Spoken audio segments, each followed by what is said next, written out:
of New Morning Holistic Health Services, and you are tuned in to Glenda's Dragon's Den, where the wild and untamed meet on Wild FM.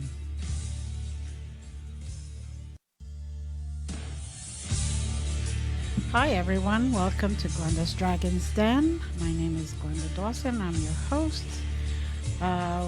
We are going to have a very unique, interesting show tonight.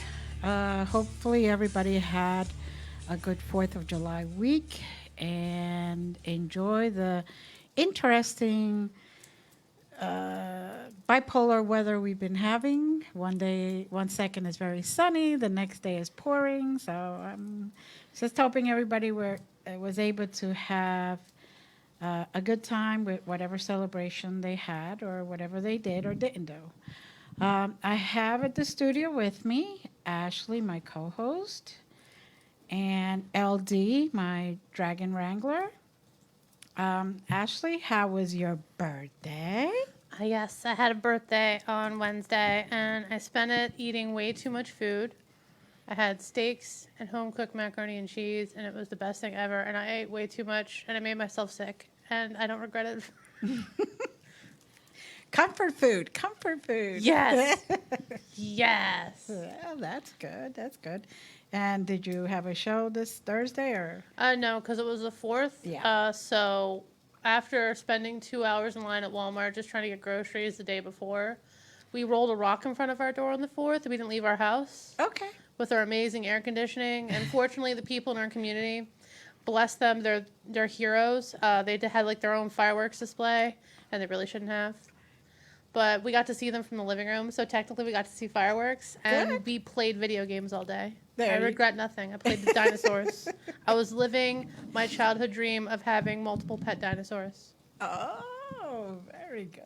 Different colors or just different All sizes? kinds of vibrant colors. I was playing this video game called Ark Survival, and you can train dinosaurs or get eaten by them if you're not careful. So many that got killed so many times by raptors.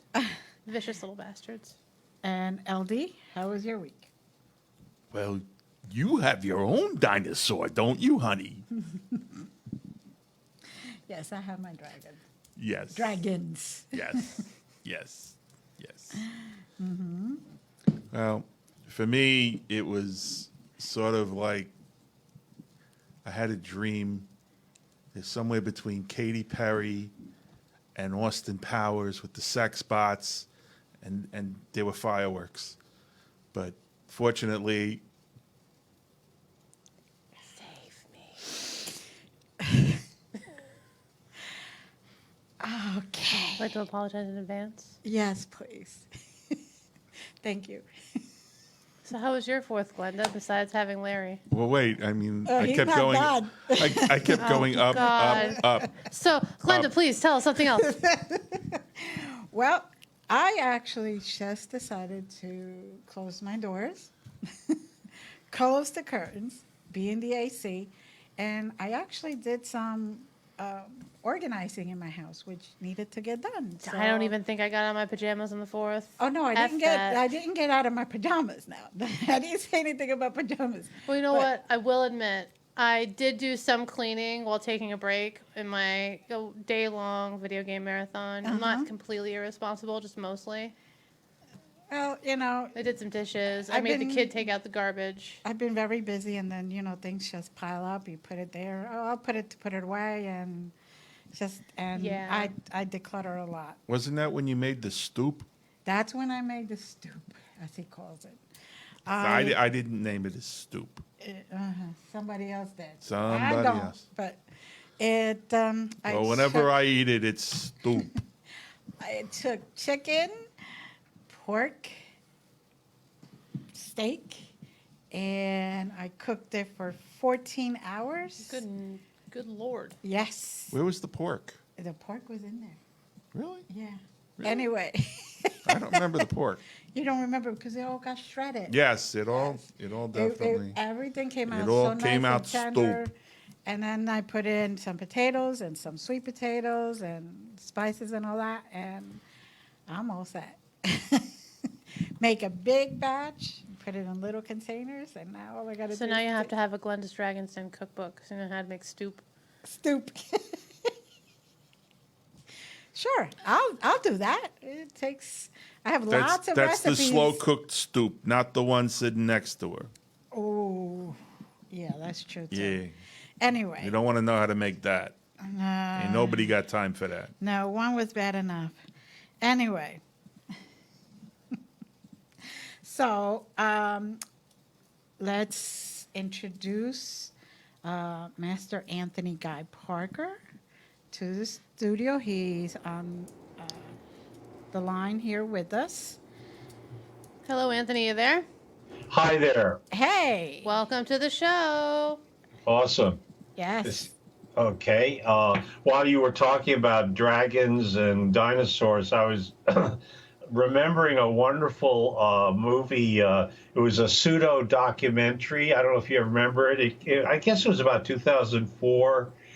It was kind of a pseudo documentary called The Last Dragon. Did you guys ever see that I one? think I did see Yes, that. That was yes. That was really kind cool. of, I mean, it was kind of a fake documentary, but they even had bits and pieces. They, as if, some archaeologists or paleontologists, dug up a dragon, the stories they find a dragon in a glacier, I remember a that. It frozen was dragon, awesome. like they found a frozen mastodon or something once upon a time, or they found in Siberia a perfectly preserved mastodon once. Right. And that's the theme of the documentary. But that is funny that you were talking about. I was kind of having a flashback to the. I have to say, like, I love paleontology. That was one of the only science classes in college. I aced it easy just because I wanted to learn about the occipital bone and every tiny little stupid bone inside a skull of a sauropod or a theropod. And I'm like, I am here. This is amazing. I love this. Dinosaurs all day long. I love it. This is mine. And Glenda, I can ride a pterodactyl now. There you go. You can make saddles in this freaking video game. So Adam and I were flying around on pterodactyls today. Oh, sure. I think they were pterodactyls. Well, I mean, considering they were, they survived hundreds of millions of years. They were incredibly successful, in terms of evolution. They lasted a lot longer than we have been on this planet. Yeah. In fact, we have there's every evidence that we may be cutting short our visit on this planet, Yeah. the Well, way they're not we extinct behave. yet. We actually have a few in Washington. Right. Oh, Ha, ha, ha, ha, ha. But anyway, thanks for having, and happy 4th to everybody else out there and yourselves. thank Yes. you. So, by the way, the reason I am called Anthony Guy Parker on Facebook is that I had identity theft, because I used to have my shall we say nom de plume is TG Parker or Tony the Tapper. Right. But somebody stole hijacked my account, and so I had to send in my passport and driver's license. Oh, my goodness. And once you do that, they only allow you to use like your absolute real legal beagle name. Oh, Yep. oh boy.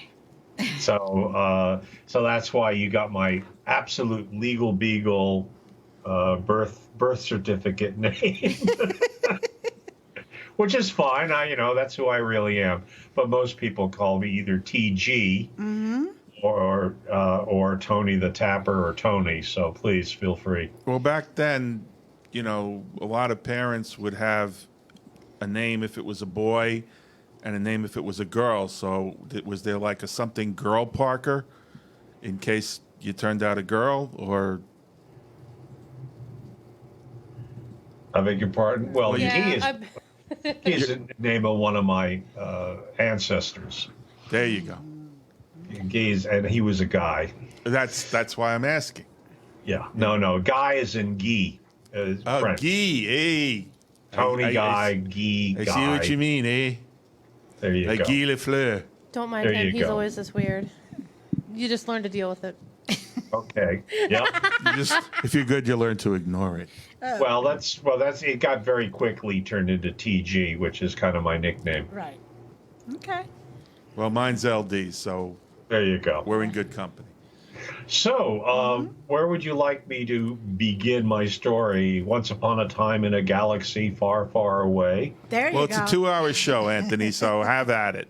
Okay, so, all right, well, I guess your interest in what I've been doing over the past, I guess, 2 decades is the EFT or chakra tapping or meridian tapping. Right. It's gotten a lot of names and a lot of initials. It's a real, it's been called EFT, TFT, CER, DFT, MFT. It's been rebranded by a lot of people. Right. The funny truth is, it's been around for thousands of years.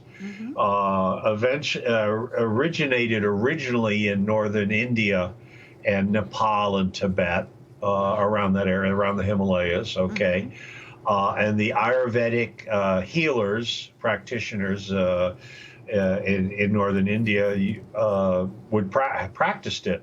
Just as part of their normal what they do. And it's very similar to acupressure, acupuncture, qigong. It's a form of energy healing, okay? And again, it's been around for thousands of years. It got sort of rediscovered and rebranded by an American psychologist in Phoenix, Arizona, about, like I said, about 25, 30 years ago, maybe even a little longer. As a substitute for meds. There was an American psychologist, psychiatrist called Roger Callahan, who was looking for a substitute for, the standard American psychiatrist, deal is that you go see the psychiatrist and you say, I have nightmares or I'm afraid of water or whatever. And of course, he'll listen to you or she will listen to you for 10 minutes and then they scribble on a piece of paper and they give you some drugs, right? Yep. That's the great American psychiatric system. He was looking for something, he realized that there was something wrong with that. Understandably. and so he started exploring, alternatives. And this is actually way back. This is not 20 years, this is 40 something years ago in the 70s. And he went and studied acupuncture. And back in those days, it was illegal to practice acupuncture almost everywhere in the U.S. because it had needles and it was that hippie, commie, sex drug, alternative medicine that, Big Pharma did not like. Right. And the only reason Callahan was allowed to practice it at that time, he actually went to China, and because you couldn't find a legal acupuncturist anywhere in the 70s, okay? Right. Even in the Whole Earth catalog, you couldn't find one. That dates me. Anyway, the reason he was allowed to do it because he was a psychiatrist and he was allowed to stick needles in people. Because he was, a psychiatrist is an MD, Right. technically, legally. Right. And they're allowed to give drugs to their patients. And back in the 70s, that was a serious issue. Of course, today you can't walk 2 paces without falling over an acupuncturist. But back then it was really kind of like, illegal and no and stuff like that. So he basically rather successfully started, instead of prescribing drugs to his patients, he started giving them acupuncture treatments for their psychological problems. And guess what? It worked. Yep. Now, somewhere along the line, and it's a little when you read his kind of biography, and his story about how he discovered TFT, because that was his little alphabet soup, thought field therapy. So he must have run out of those needles. The way acupuncture needles are sold in this country, they're disposable in little paper envelopes, Right. little thingies, and it's all very hygienic and nice and sterile. But somewhere along the line, he must have run out of needles, because what he did is he started tapping on the points where an acupuncturist would stick a needle Right. instead of sticking the needles in them. And lo and behold, that worked also. Mm-hmm. And his first, officially documented case of using E.F.T, he called it thought field therapy, Right. was a woman called Mary who was agoraphobic and also hydrophobic. She was frightened of water, had some kind of childhood issue, swimming pool or something, right? Mm-hmm. And he started tapping. And in those days, the practitioner tapped on the patient. Okay. Mm-hmm. That was the other reason, because you weren't allowed to touch anybody. Right. Okay. Unless you were a MD or a licensed massage therapist, because it was a no-no to touch people. Or a cleric. Or a cleric. Yeah, you were allowed to lay hands on Right. them, So But again, let me stop you for a second because I have a quick question, Anthony, because I am someone who has greatly benefited from acupuncture, from an acupuncturist who wound up becoming dean of her school in Jersey. There is a tremendous amount of option when an acupuncturist decides where to put the needles based on the presentation that they're getting from the client.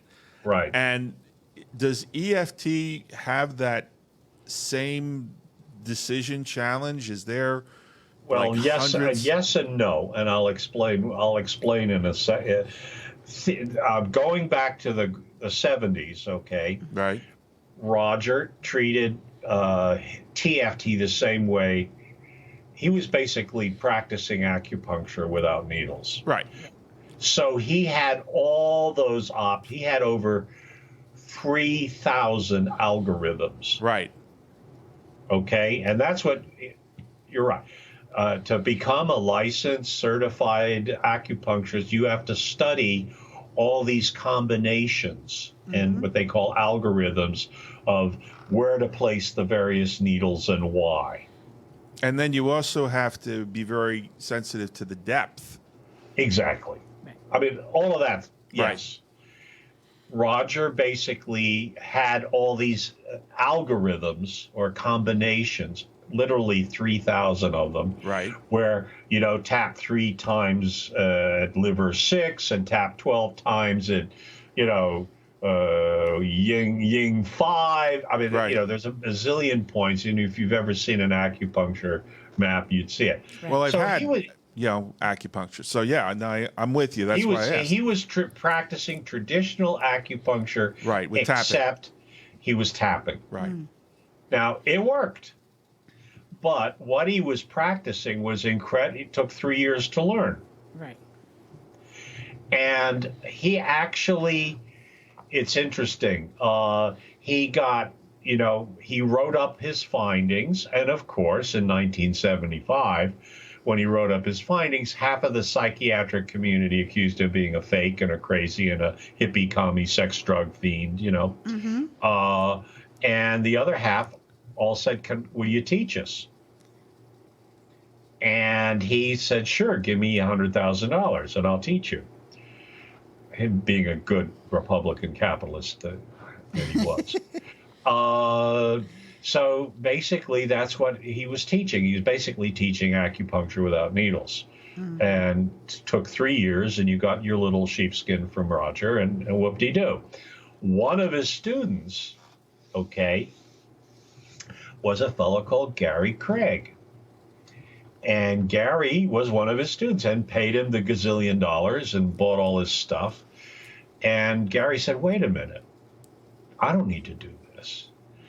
And Gary very elegantly systematized and simplified the whole thing and said, wait a minute, you don't need to learn 3,000 tapping combinations.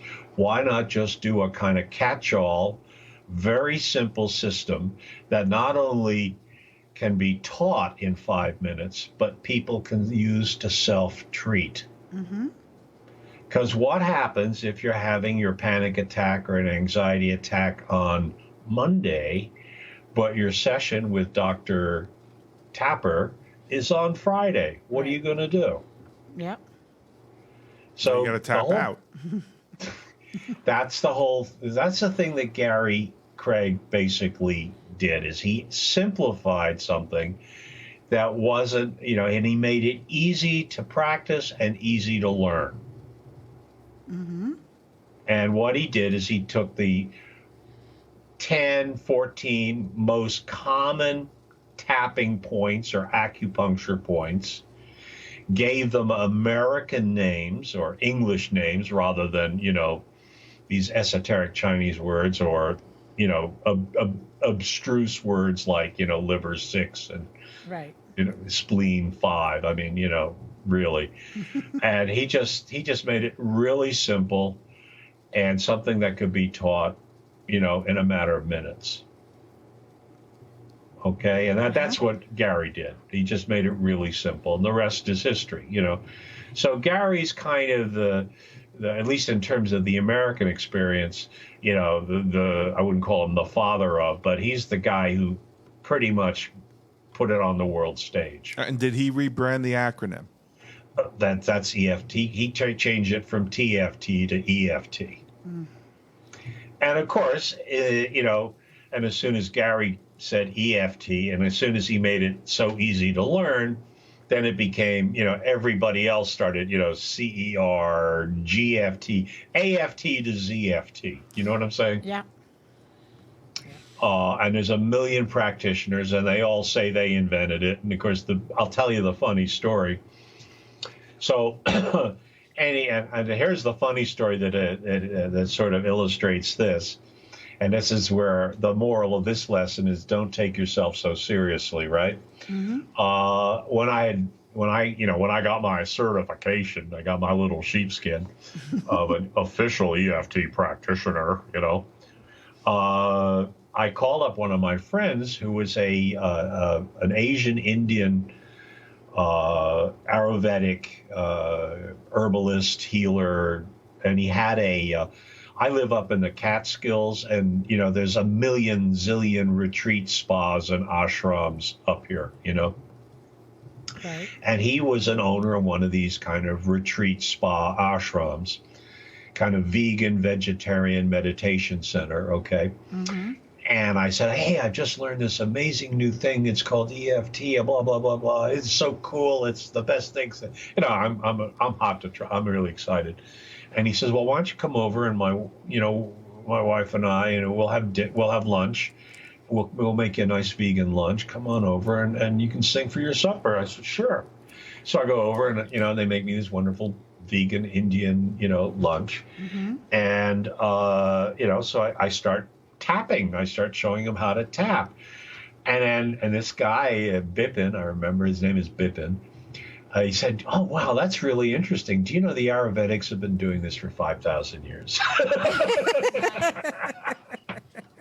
Nice. And, of course, he had some Indian name for it, And so that was one of my lessons in humility, right? Yeah, exactly. So there is nothing new under the sun. And when anybody ever says brand new, amazing new, it's probably about 5,000 years old, It's just got reintroduced.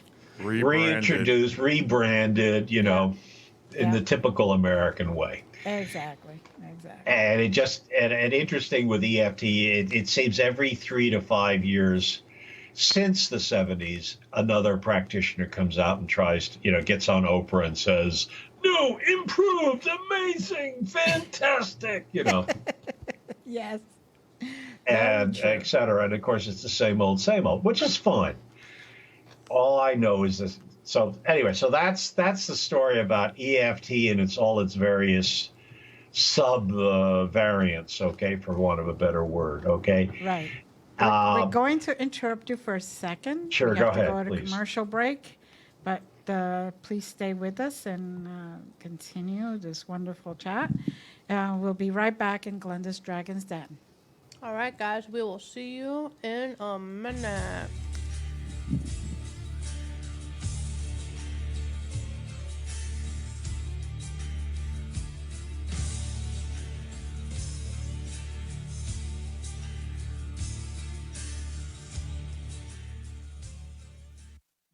Cut. I go to Diamond Cuts. Ain't no half cutting there. Oh, yeah.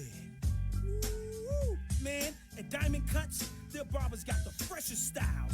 Anything from fades, scissors, high tops, blowouts, shape-up, tape-ups, and much more. Their barbers can cut men, women, children, young and old. Stop by Diamond Cut at 144 Pocono Boulevard in Mount Pocono, PA. Or just call at 570-216-4912. Ain't no half cutting there, baby paw. Yo, Stan, yo, Ant, yo, Black, yo, Light Skin, yo, E, where y'all at? If you're struggling to pay or haven't been making your student loan payments, listen carefully to this urgent alert. Have you been out of school for 10 or more years and you're still making your student loan payments? Are your student loans past due or even in default? Can't go back to school because of an old student loan problem? We can help you if you qualify. Your student loans can be taken out of default. We can stop the wage garnishments, stop the collection calls, and stop the seizure of your tax refund. Give yourself a break. Stop the stress and see if we can help you reduce your student loan payments. One quick 10-minute call could solve them right now. So call the Student Loan Helpline now. 800-731-7534, 800-731-7534, 800-731-7534, 800-731-7534. This is a fee-based document preparation service to help you access free government programs. Call for complete details, not available in all states. If you or someone you love suffers from drug or alcohol addiction, now is the time to utilize your private health insurance PPO plan to receive up to $30,000 or more in substance abuse benefits so that you have low or no out-of-pocket costs. We quickly help you verify your health insurance coverage amounts for substance abuse treatment so you can prepare for immediate admittance to a medical detox or residential rehab treatment center now. Select from locations nationwide while receiving up to $30,000 or more in coverage through your private health insurance PPO plan if eligible. We are the National Treatment Network, the premier matching service available 24/7. We help you use your PPO private health insurance with low or no out-of-pocket costs. Call now, 800-961-2480. 800-961-2480. 800-961-2480. 800-961-2480. That's 800-961-2480. Hi, this is Sensei Joe, and you're listening to Glenda's Dragon's Den on Wild FM.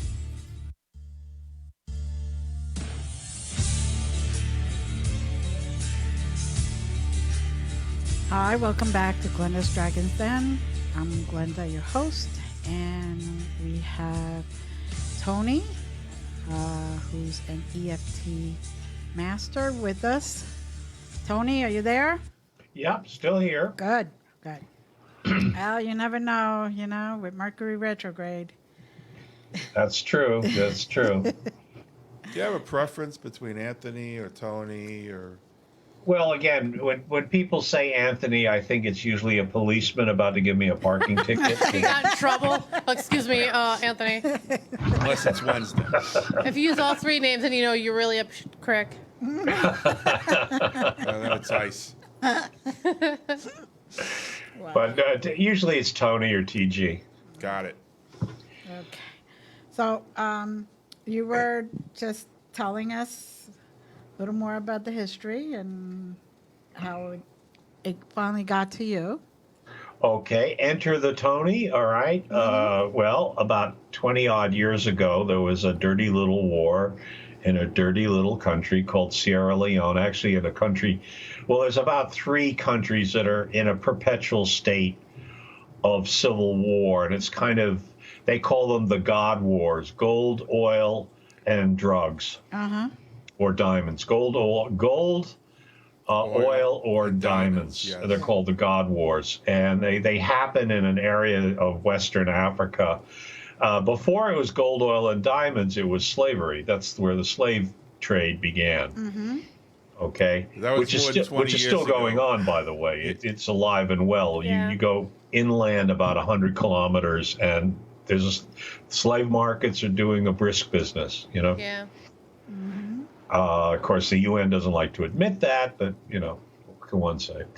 Anyway, I was doing good. I was being, a tree-hugging, bleeding heart liberal trying to save the world, and dishing out meds and rice and being a good boy. And basically, the murder and mayhem was going on all around me, and bodies were being piled yay high. And I got what they call, war-related PTSD. Yeah, that would do it.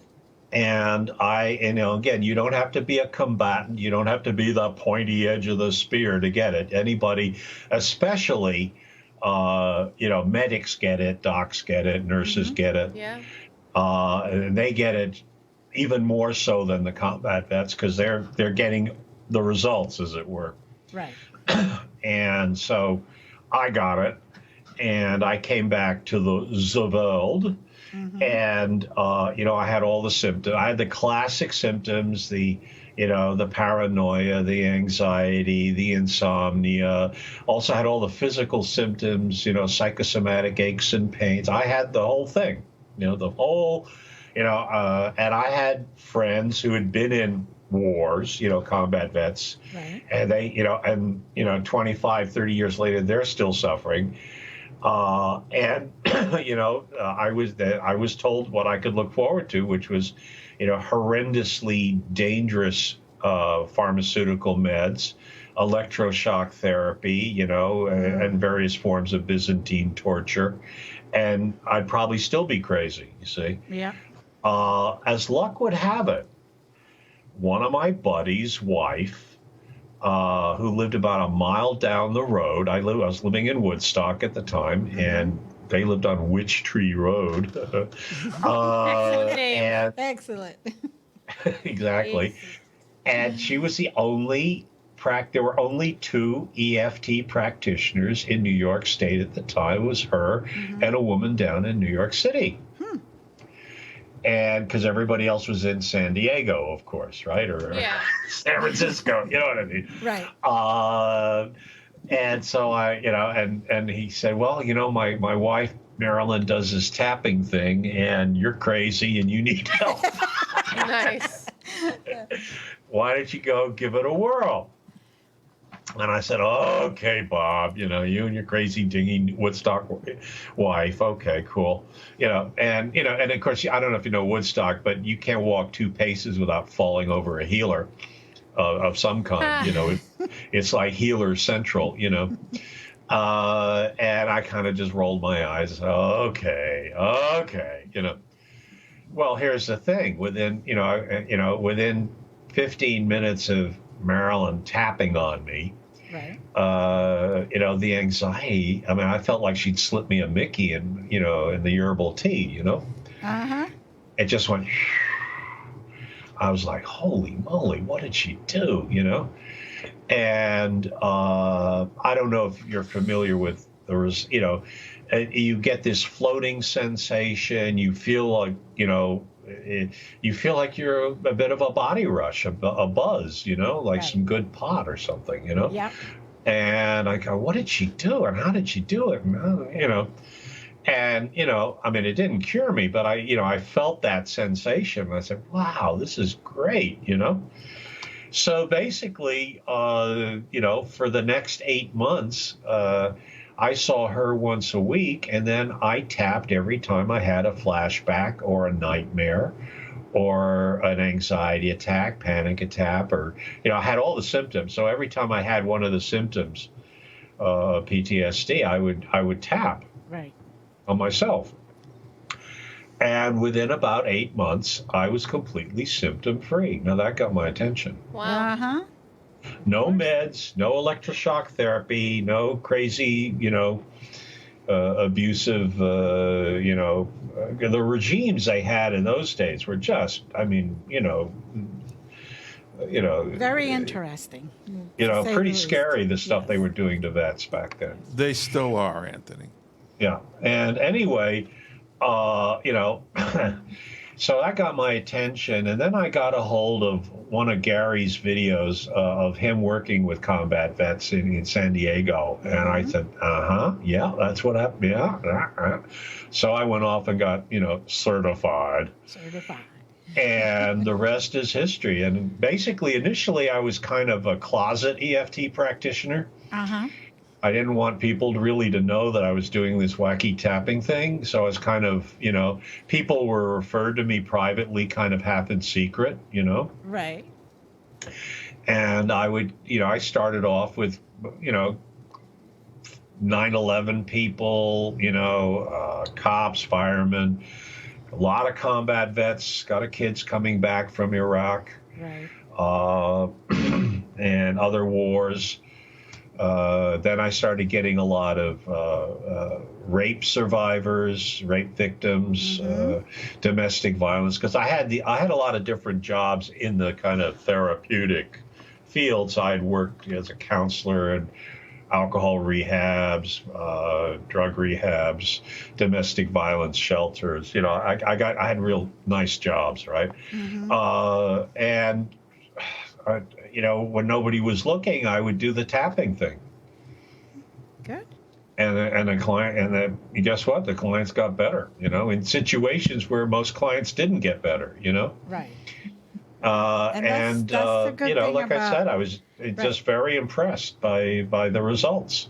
And that's one of the good things about EFT is that you have the person with the sheepskin, as they say, tap you, but then teach you how to do it to yourself. So when you do have an episode, you're not waiting a whole week to see your counselor, and you're not waiting a whole week to see your doctor, or you're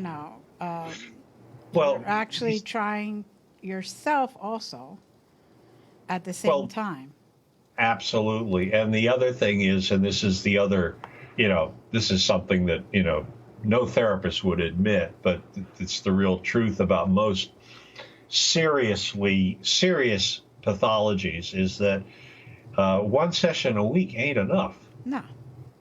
You need to be doing some kind of treatment a lot to get better. Yep. Well, even in acupuncture, they basically want you to start 3 times a week. Yeah. So if you've got PTSD, or if you've been raped or beaten or traumatized, you need to be doing it several times a day. Oh yeah, but I'm talking about in the standard practice mode of acupuncture. Frequency, yes. They want you 3 times a week in the office. Obviously, you can't do that yourself. And I've experienced EFT, and I happen to be a fan of it for just that reason. That when somebody gets triggered, they need to find some kind of a relief. Exactly. And I agree, so yes. That's Absolutely. the beauty of the system, as they say. Well, I mean, again, you've got several situations that present, okay, where, the classic paradigm, the standard therapeutic paradigm, is useless, frankly. It's like, trying to bail out the Titanic with a teaspoon, Yeah. And, like I said, I mean, there are other technologies and modalities that can treat trauma that are effective, okay? But again, are just impractical, all right? And the wonderful thing about this is it's very practical. It's very easy. It's safe. It can't hurt you. And you don't have to be a brain surgeon to do it, you see? So again, as you said, the client or the patient can self-treat if they want to. And of course, that's the big if, But, I mean, I can go through a couple of, how do I say it, examples, all right? Again, my situation, if you have trauma, there's you have these things called flashbacks, and you have these things called, you have these recurring patterns, Right. Also being, as you said, triggered. You have flashbacks, you have panic attacks, rage attacks that recur constantly, several times a day. Now, the standard American method is just stultify the person with, insanely powerful drugs. That doesn't solve the problem. It just turns the person into a vegetable. Well, it just treats the presenting display. It doesn't get to the core catalytic Right, it just stultifies, and of course the problem never gets dealt with. Interesting, what happens is the body develops a resistance Right. Yeah. to the drug, and of course you got to go on to the next cocktail. Yep. And so you have these poor guys 30 years later, 40 years later, and they with all these after effects to these drugs, and they're almost vegetables, and the original trauma's never been cured. Yep. Exactly. And so that's the classic VA, model, as it were. So anyway, back to enough about me. Let's talk about me, says Miss Piggy. Okay. Again, if you're where I found it very useful was dealing with addicts. Mm-hmm. Okay. Again, one of the problems with a lot of addicts is they there's this period of withdrawal where the body is going through a whole series of as they're detoxing. There's a whole series of both physiological, emotional, psychological reactions to withdrawing from whatever drug or substance they were addicted to. And depending on the cycle, it can be every 3 hours, 2 hours, whatever, 12 hours. Each drug seems to have its own little cycle. Right. The tapping is a great way to reduce the pain and the discomfort of withdrawal. Mm-hmm. Okay, and then the next thing about it is when you get down to the for a permanent cure of addiction, which you get down to the root causes of addiction, which usually with most people is some form of trauma. It can be early childhood or it could be recent. There's usually some kind of trauma event that causes the initial addiction. Right. Right. Okay. They're trying to medicate themselves. Exactly. Right. So that's where so we're talking level 1 is like treating the symptom immediately, tappity to get rid of, withdrawal or anxiety or fear or whatever the problem that presents. But then level 2 is going back into the deep, dark doo-doo. Right. And neutralizing the original trauma or traumas, depending on what the situation is, So that's kind of, how I found it an incredibly useful screwdriver to your average counselor's toolbox. Mm-hmm. And and the fact is, it's non-invasive, can't hurt, it's so easy. You don't need there are some technologies out there that are kind of interesting, but they need a lot of equipment.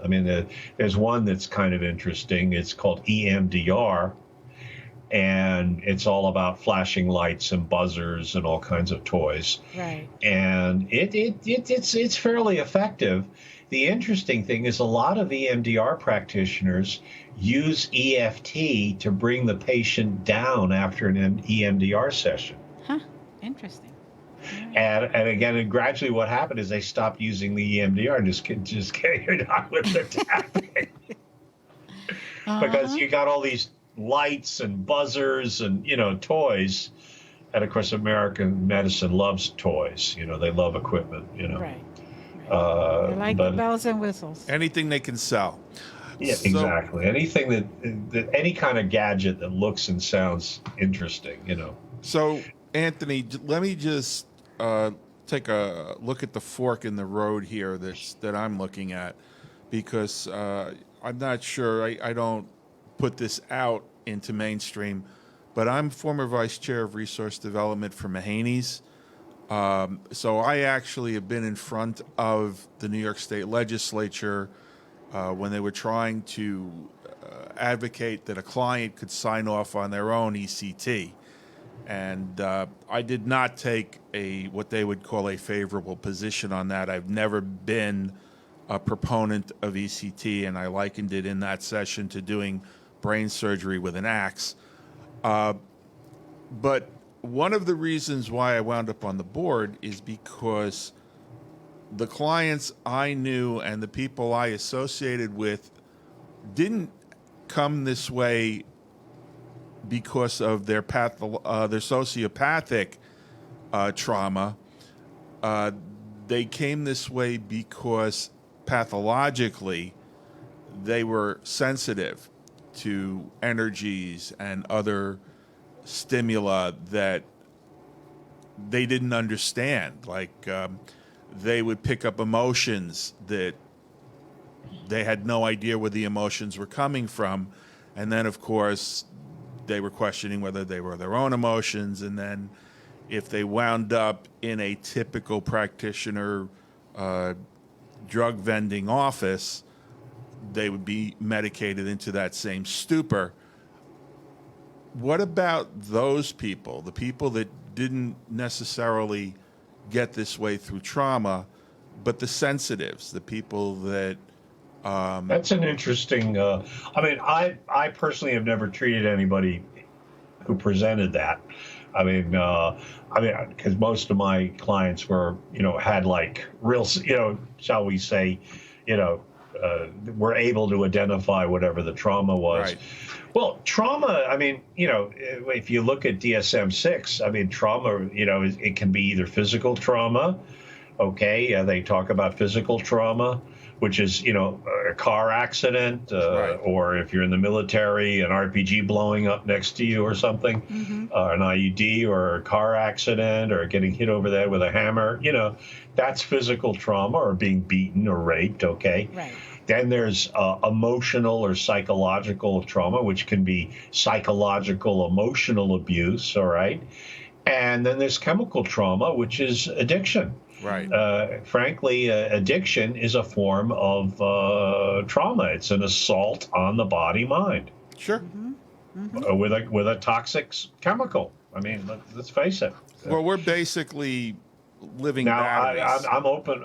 Personally am open that somebody could have been assaulted or traumatized by subtle energies. Again, there's so much we don't know, right? And there's so many frequencies, all right, energy frequencies that we know nothing about. Let's face it, just in terms of, human beings' conscious auditory spectrum and visual spectrum, we're only hearing and looking at, barely 1 or 2% of what's going on around us, right? Right. Barely. So there's stuff out there that's going on. We have no idea. But I'll give you an example.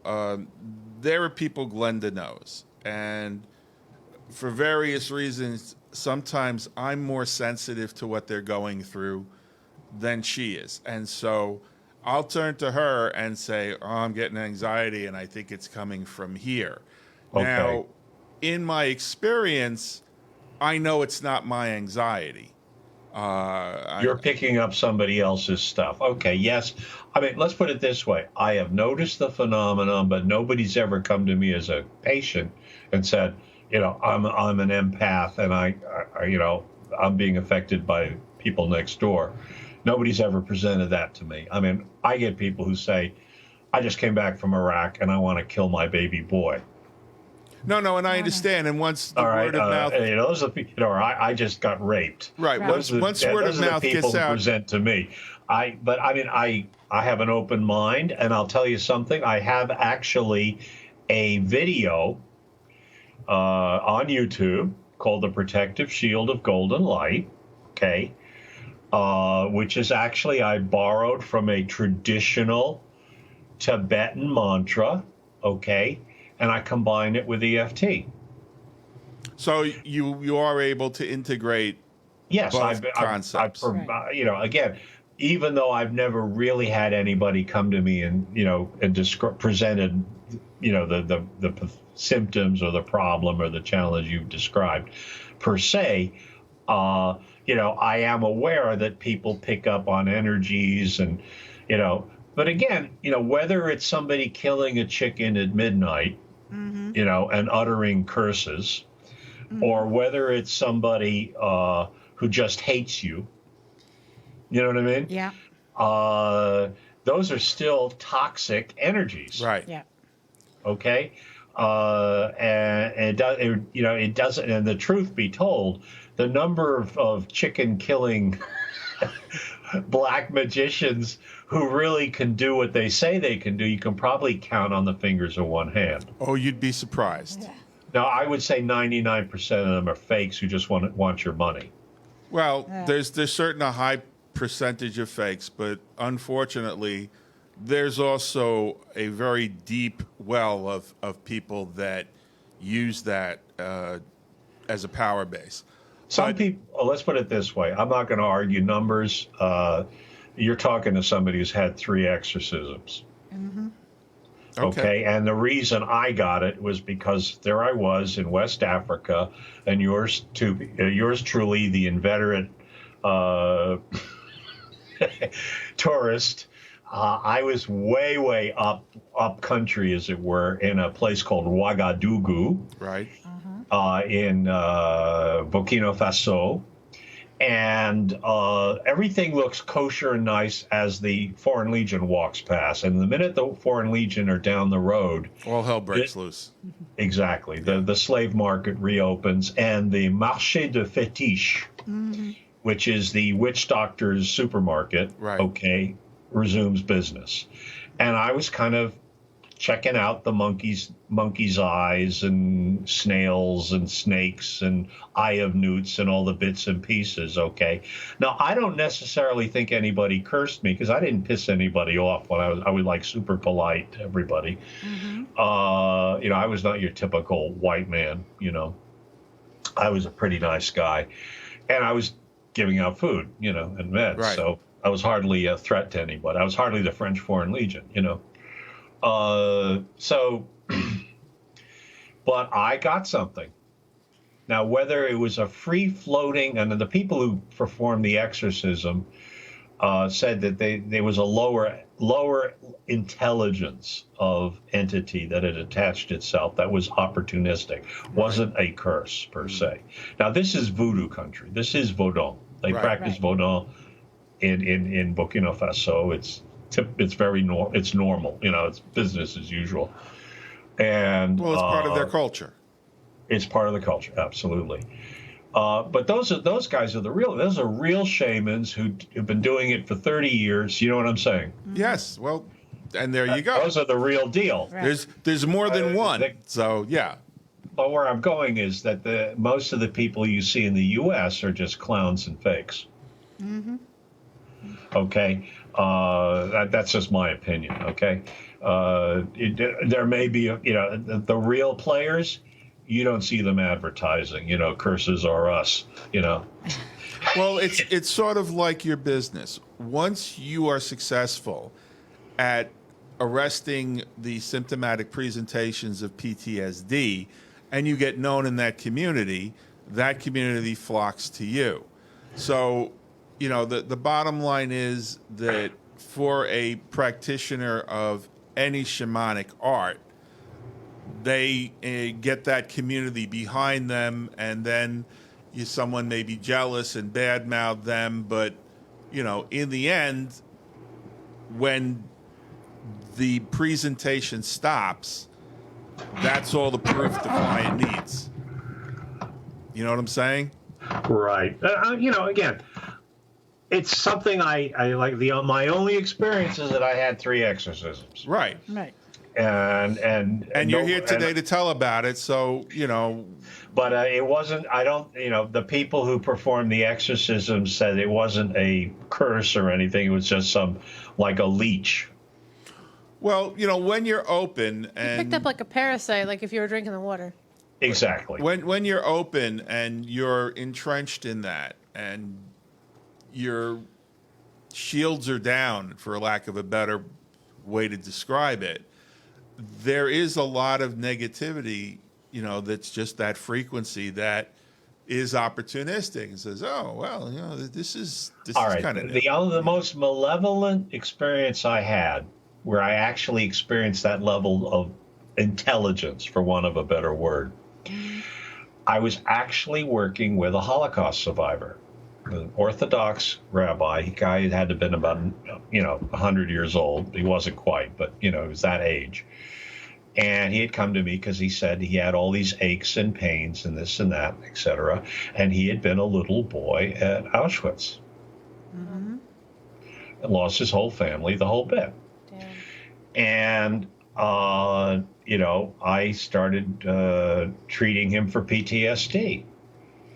Mm-hmm. And there was just something about what was going on. I picked up that there was just something else going on besides PTSD. I mean, obviously, he had plenty of, what he described would present as PTSD. He had physical symptoms, he had aches and pains, had all kinds of stuff going on. An obvious origin of the trauma. And an obvious origin, right? Exactly. And and so but there was something else, okay? And here's the crazy thing: I practiced this protective shield of golden light ritual or tapping routine, for want of a better word, pretty much before I treat any client, any patient. Very smart. Got to glove up energetically. Yep. Etc. And usually lasts 4 to 6 hours. 4 to 6 hours after treating this guy, I start getting pains in my chest and my stomach, like the alien's going to pop out. Oh boy. Uh-huh. And I go to the ER and I say, I don't know what's wrong with me. I think I'm going to drop dead, blah, blah, blah, blah, blah. Okay. And they hooked me up and they just said, get out of here. There's nothing wrong with you. Uh-huh.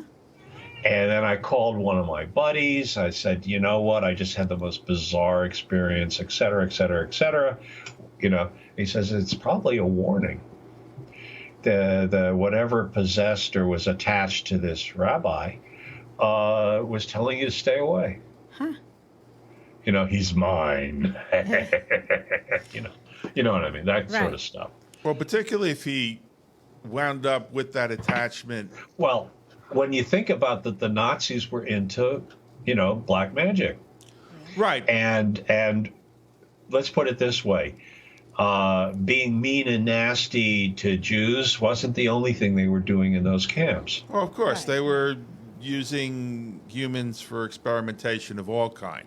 But besides that, a lot of what they were doing was like massive industrial black magic. Right. That's what I'm basically referring to in its various. We've just gotten to like the episode inside the episode. It's like a little Kinder egg. Oh, please excuse the German reference in light of what we're discussing. Yeah. There's like a prize inside of spookiness. So I'm excited. if that's where he picked this up, then by the time he got to you, that was pretty well integrated in, I want to say, just about every cell of his body. Would And I you have say to so, say, honey? like, just even the idea of what was going on in the death camps, the types of entities and energies that would be summoned to that area, just because that much of concentrated death, negativity, or it's just accidentally creating energy constructs that nobody really intended to create.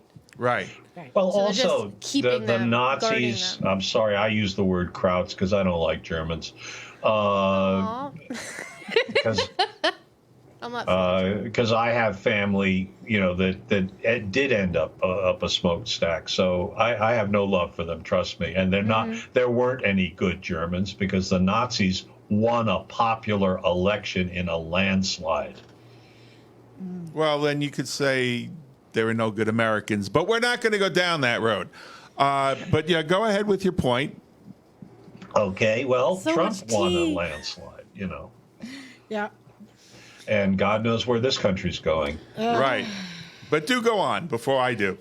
All right. So, again, back to, I agree. I agree with you that whatever it was probably being territorial with me because it was a warning, Right. and that was that. Notwithstanding, the tapping did work temporarily. They got some relief. They've probably pissed it off. It's like, hey, I had to spend another 5 hours reattaching to that guy. Yeah. I do not appreciate. Here, have a heart attack. But I mean, I don't know how much you know about what we do, but we walk into these situations where other paranormal teams have just headed for the hills because they just don't have any idea of what to do with what's there.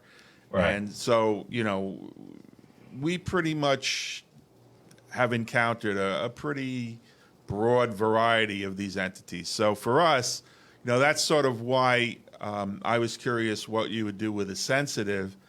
But I would treat it. The classic Asian understanding is that the root cause of all illness, whether it's physical or mental or emotional or spiritual, is a disruption in the energy system. Right. Yep. They don't even get, you see, it's our Judeo-Christian moral psychology that gets into, did you get a little, red choo-choo on your 6th birthday? Uh-huh. Okay, Well, we like the putting Asians things just in want to know, boxes. is the circuitry working?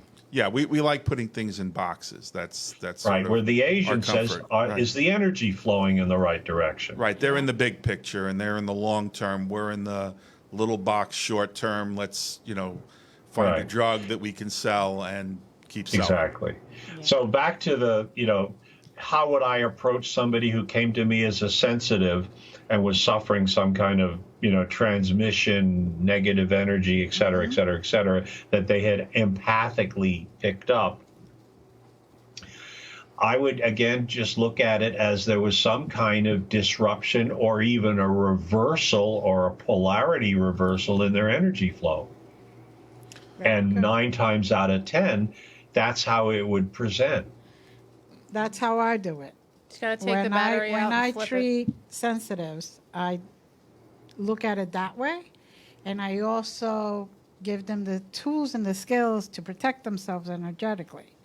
Right. Well, that's like I said, Yeah. I haven't had anybody come to me like that because most of what I get are the more nuts and bolts kind of situations. Right.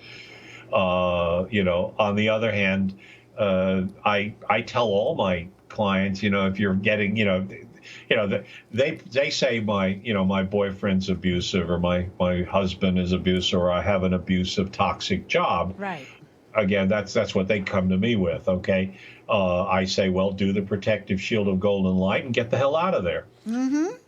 Exactly. And that's, I was on a radio show years and years ago, and they brought me on the show and asked me, about a scenario where a child was being bullied and terrorized, and they tried to get the child to join a gang, and what would I suggest? And I said, well, the first question is, what's keeping you in that neighborhood? So, Right. we pretty much have the same approach. Even in martial arts, your first weapon is your feet. Get the hell out of there. Yeah. Right. So, I think that's pretty prudent advice. And when I was a client in acupuncture, very often the third eye point would be the one that, would start the Moody Blues track in my head. And I would go on that little trip myself. So, even in acupuncture, there are the spiritual points, which are very important. So seeing as how this did have a root in acupuncture, that's sort of why I was asking the question, but it's understandable with all the success you're having in your practice with PTSD and assault survivors that you're going to get those referrals of people who, well, you had success with Mo, I'm Curly, and see what you can do with me. Right. Well, I'll give you there is a twist to my story. And we'll go You ready for the twist? Tony, just Yes. hold on one second, because we do need to take a commercial So break. everyone, you have to wait with bated breath for the Yep. special twist in the story. Coming back. Yeah, I'm already twisted. For a commercial break. Stay tuned. Stay tuned. It's getting spooky, everybody. God, we're so weird. What we?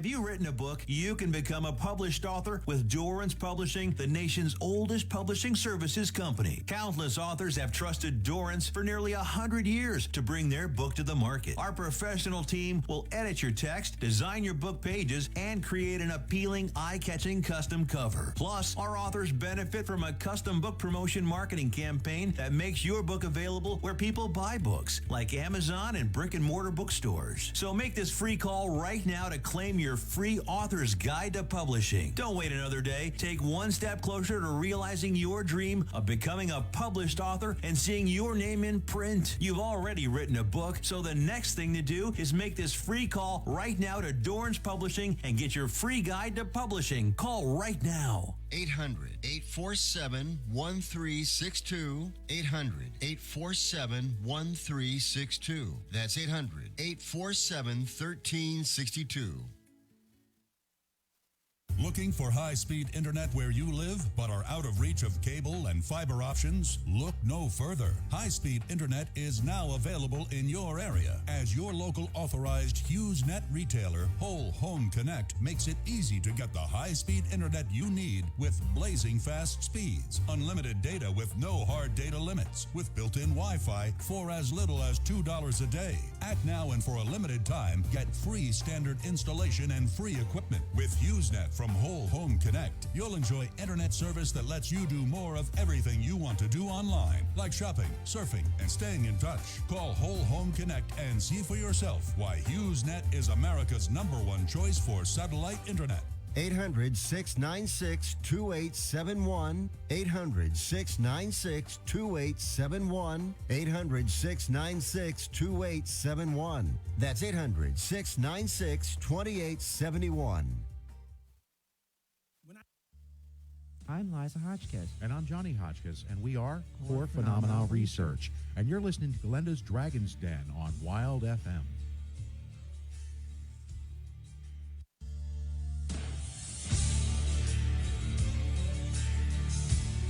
Hi everyone, this is Glenda's Dragon's Den. I'm Glenda, your host. Welcome back. LB, you had something to say? Hey, I got a lot to say. You always have a lot to say. I always have a lot to say. So there's a means to an end, and the means to the end is wellness. A lot of our shows are focused on promoting wellness. There are 4 paths that we here advocate and participate in. They are all found under glendasdragonsden.com.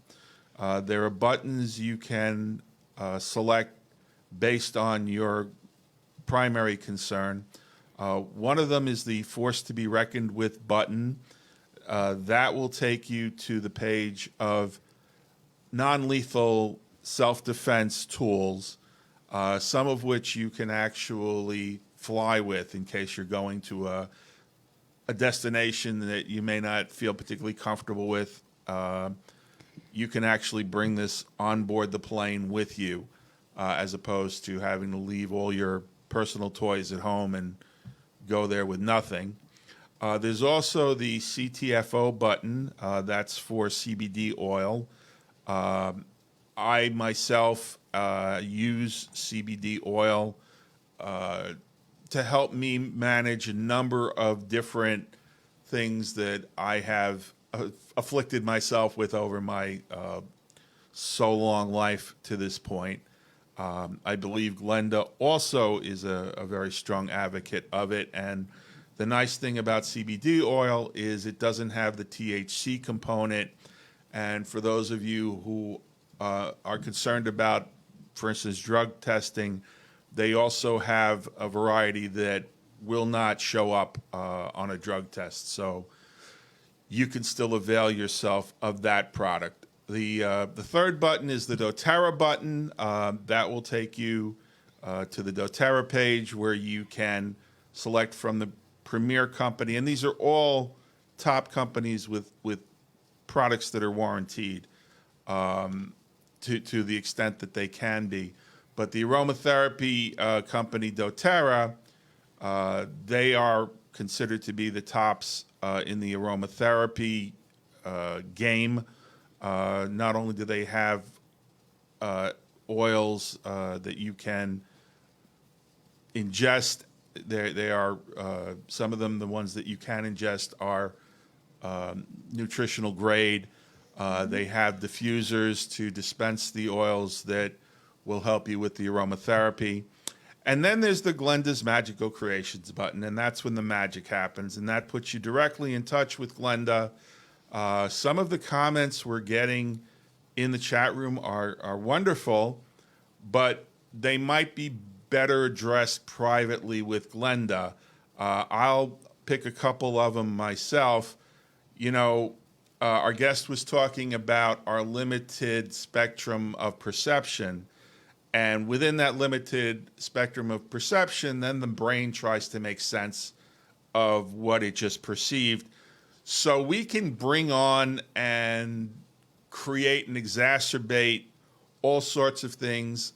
We can also resist. And a lot of that is dependent upon your belief system.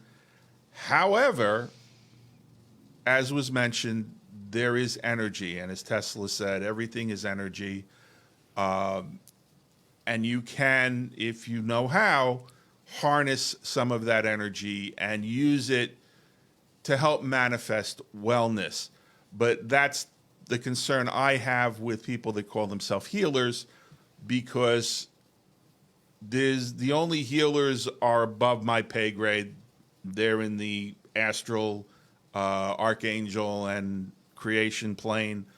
All we do is we're conduits, and sometimes we're given the ability to help facilitate remediation of various kinds, but it's always at the discretion and free will of the client.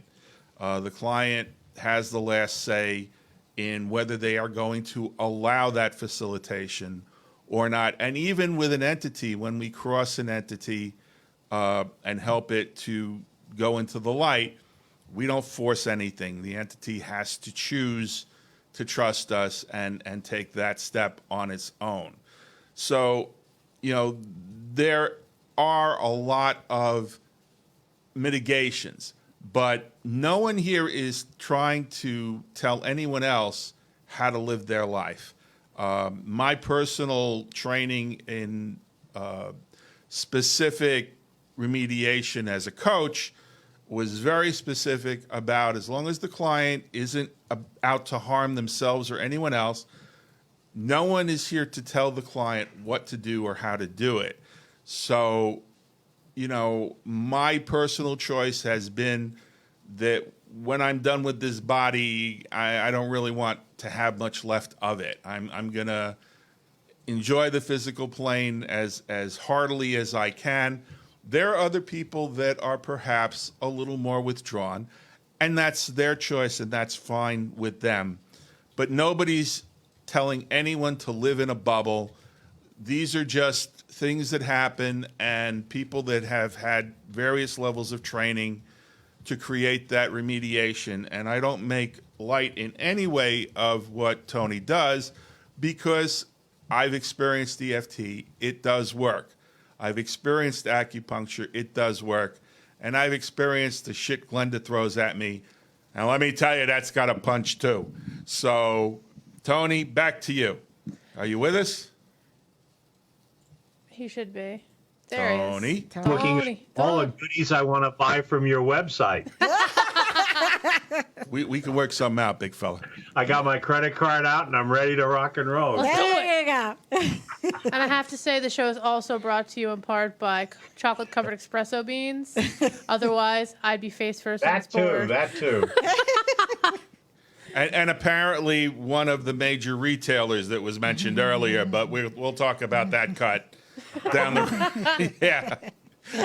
So, Tony, do you remember where we were? You were about to tell us a twist. Yes. Okay, well, the twist. Well, I was going to say that part of my practice isn't all doom and gloom and, you know, and healing broken feet and broken souls.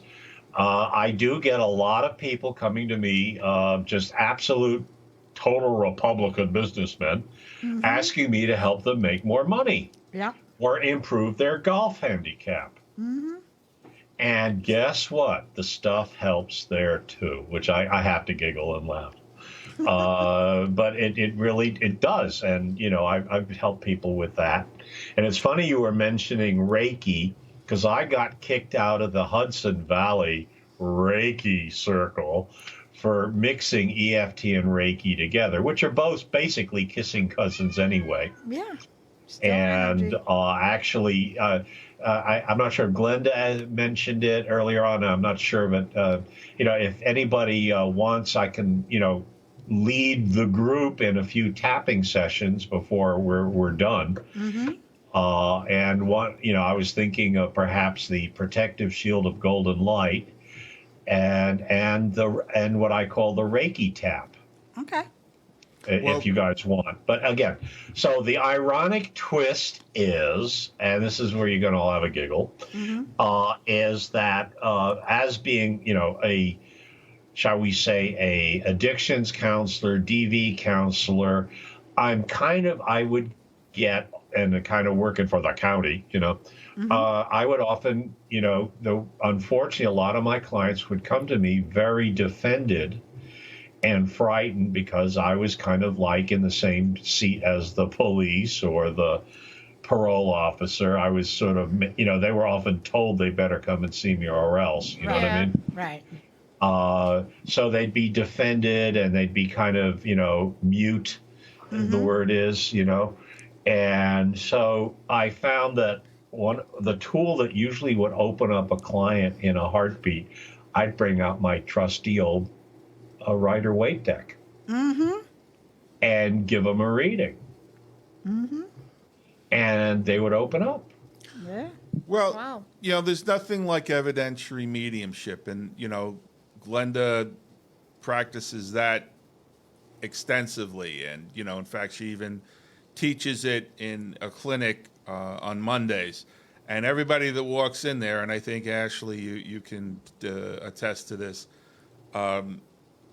gets information that they didn't have before they walked in there. So once you can present a client with things that you couldn't possibly know, yeah, that'll help, you know, bridge that trust challenge to a great extent. And yeah, I mean, I think we'd really welcome those two tapping practices, and let's make sure we save the time for them. Right. Is that something that you can do without being live and on the video? Can you Absolutely. Okay, again, this is the wonderful thing about EFT is it's ridiculously easy. Yeah, well, that's what I like about it. And as far as Reiki is concerned, I don't know if you're aware of this, and Glenda doesn't generally like to self-promote, but in the Usui Reiki, which is the pretty much gold standard of Reiki, are you familiar with that, Tony? I'll give you when you're ready, I can tell you the anecdote how yours truly got expelled. So that was the circle you got kicked out of? Yeah, but for now, I mean, are you familiar with the Usui? Absolutely. All right, so Glenda is a 20th level Usui Grandmaster teacher, and she also practices other Reiki modalities. So, and the beauty of it is, when someone comes to her for Reiki and, you know, all of a sudden, where the hell is this coming from? And like you say, nothing speaks like remediation. And when the client, you know, walks out of there feeling better and that stays with them for a while and you know, they can come back and create the habituation to kind of keep it, you know, no form of advertising is worth that. But yes, let's hear about how you your got expulsion. Kicked out. Yeah. How I got kicked out. Well, this was a very snooty group. And they were all into the lineage.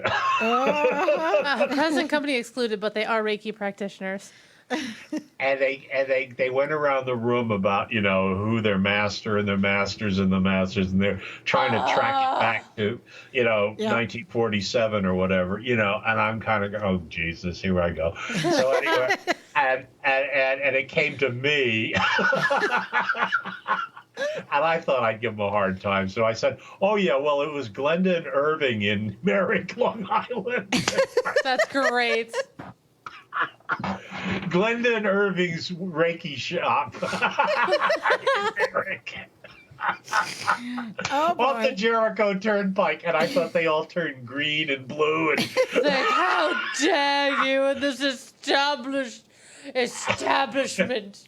And let's say I wasn't invited back. Well, there's an old saying: if you can't dazzle them with brilliance, baffle them with bullshit. And It's like, tell them to go clear their anal chakras and get over it. a lot of practitioners in Reiki, and again, this came up in chat, use the client's own system of belief to help create the illusion that they're actually able to channel the energy. And that's kind of what's fun with, hearing a client walk out of Glenda's office like, holy cow, what the hell was that? I saw things. I saw my spirit guides. I saw this. I saw that. Like you said, unfortunately, I want to think that everyone that practices Reiki is certified, but Certifiable. Some Oh, are certifiable. Some are more certifiable than others. yeah. So kick it in. Yeah. Here we go. and again, the ones who might benefit from a more therapeutic modality are the ones that are going to attach their self-esteem to a lineage, Muffy. Yes.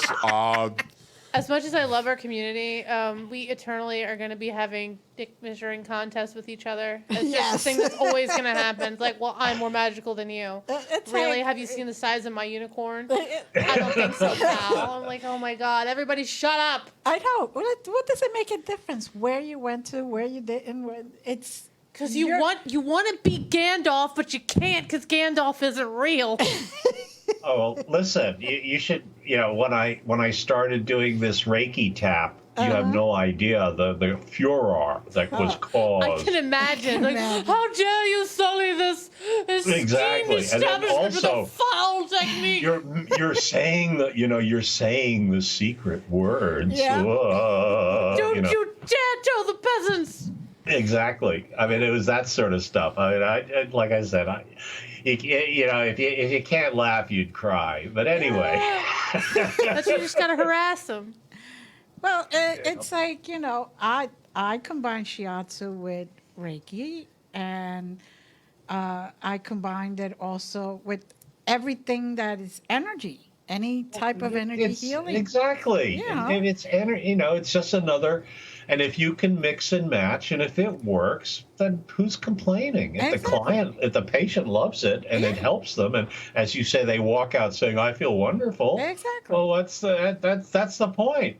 It's like, Who cares? exactly. That's what you're here for. You're not here to tell everybody what kind of school you went to or who you went to or the lineage or anything Just have a like tea that. circle where you start doing that to each other. Yeah, God, Don't get other please. people involved. Nobody cares. you also have to realize that at the time some of these assholes got certified, they were paying like $10,000 for They level really 3. needed to justify that I purchase. got certified when it was that time. I Yeah. got certified in the 1990s. Yeah. Okay? Yeah. And I paid a lot of money. Yeah. And I went to all these places. Yeah. And I could only go to New York and get it. But you know what? I don't even say that. And I just said it. Oops. Never mind. But my point, and I do have it, is that when people have invested that much into their self-esteem, for you to walk in there and say, and the client can walk out of here and, do it as many times as they want to do it without me, that's a big threat. Yeah. You know? It's like, dude, I just dropped 20 grand. Do not take this certification away from me by teaching these people in like 5 minutes. Right. You're killing me. I lost a house.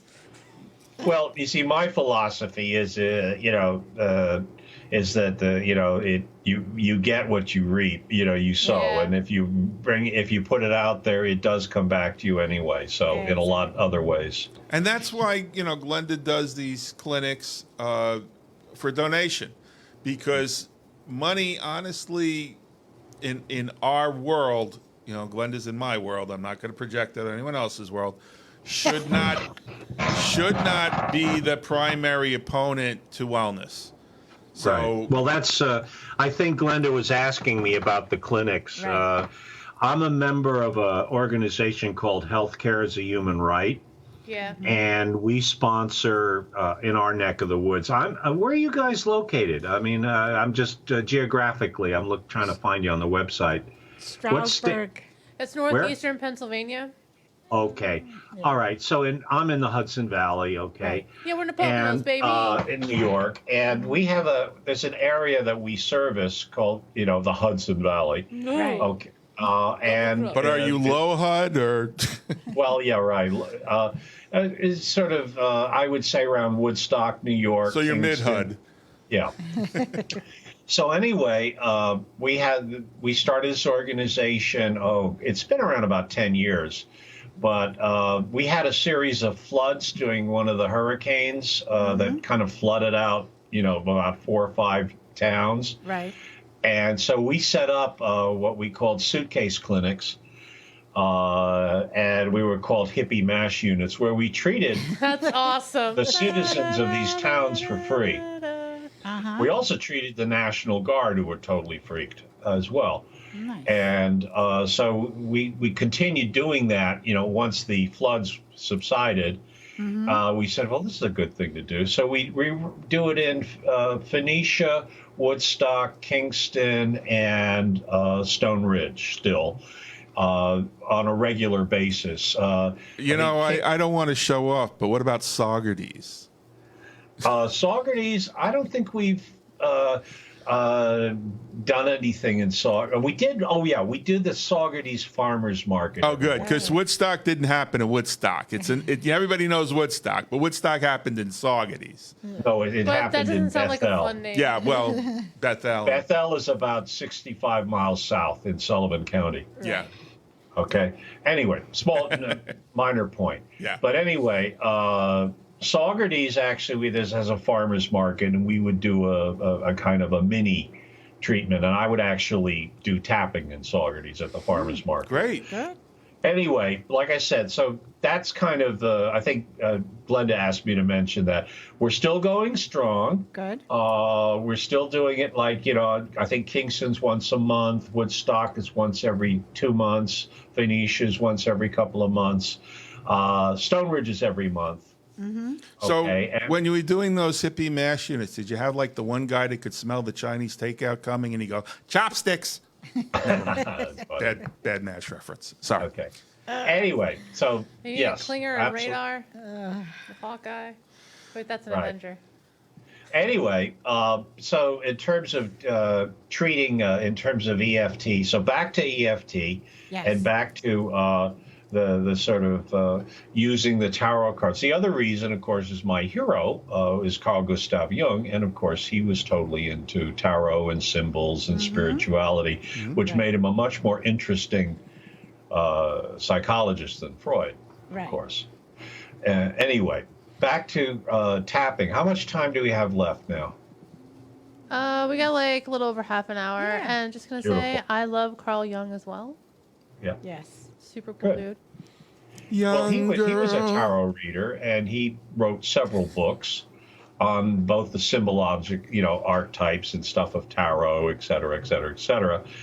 I don't think the Carl Jung tarot deck was actually designed by him, but he did actually, create a lot of, he incorporated a lot of symbols and magic and spirituality. Yeah, there's a book that he wrote before he died. It was his magnum opus called The Red Book, which is an absolutely amazing work of art, which was an illustrated manuscript with all these spiritual symbols and drawings and magic, M-A-G-I-C-K, Well, to incorporate. be at that level of consciousness, you kind of do have to get up there into the collective consciousness and start channeling this stuff that nobody else knows. And that's when the magic happens.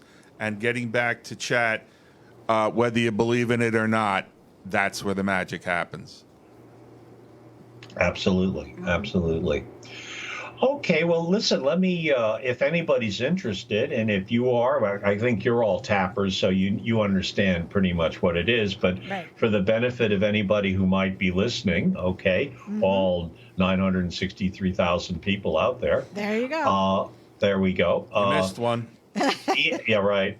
EFT basically, again, stands for Emotional Freedom Techniques. Doesn't stand for electronic funds transfer, but that could help too.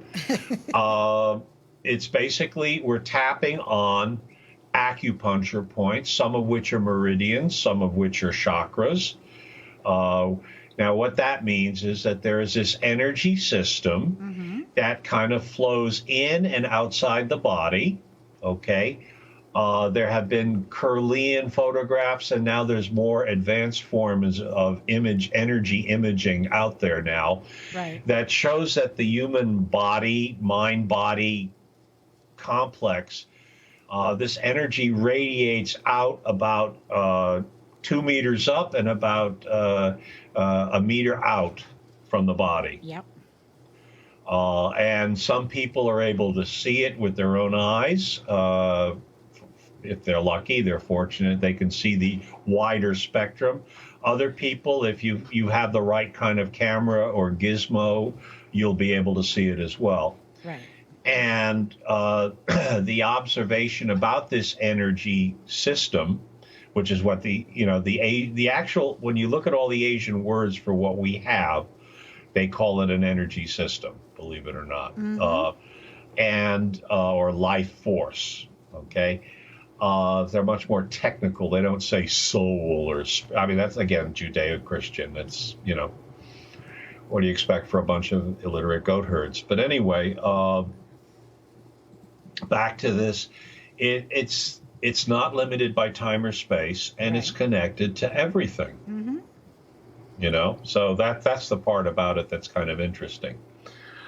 And again, the tapping, for want of for the easiest understanding of what the tapping does, it's sort of like tapping on the keys of a computer. Right. You're kind of like programming your energy system.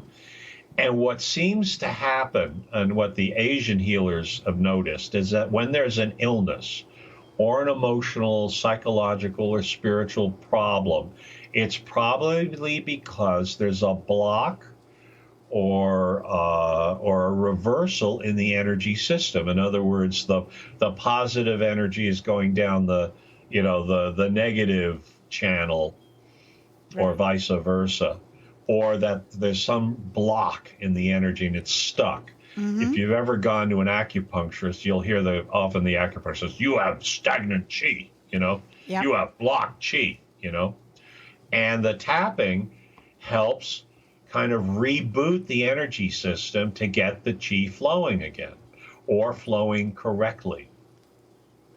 And the healing, is about tapping.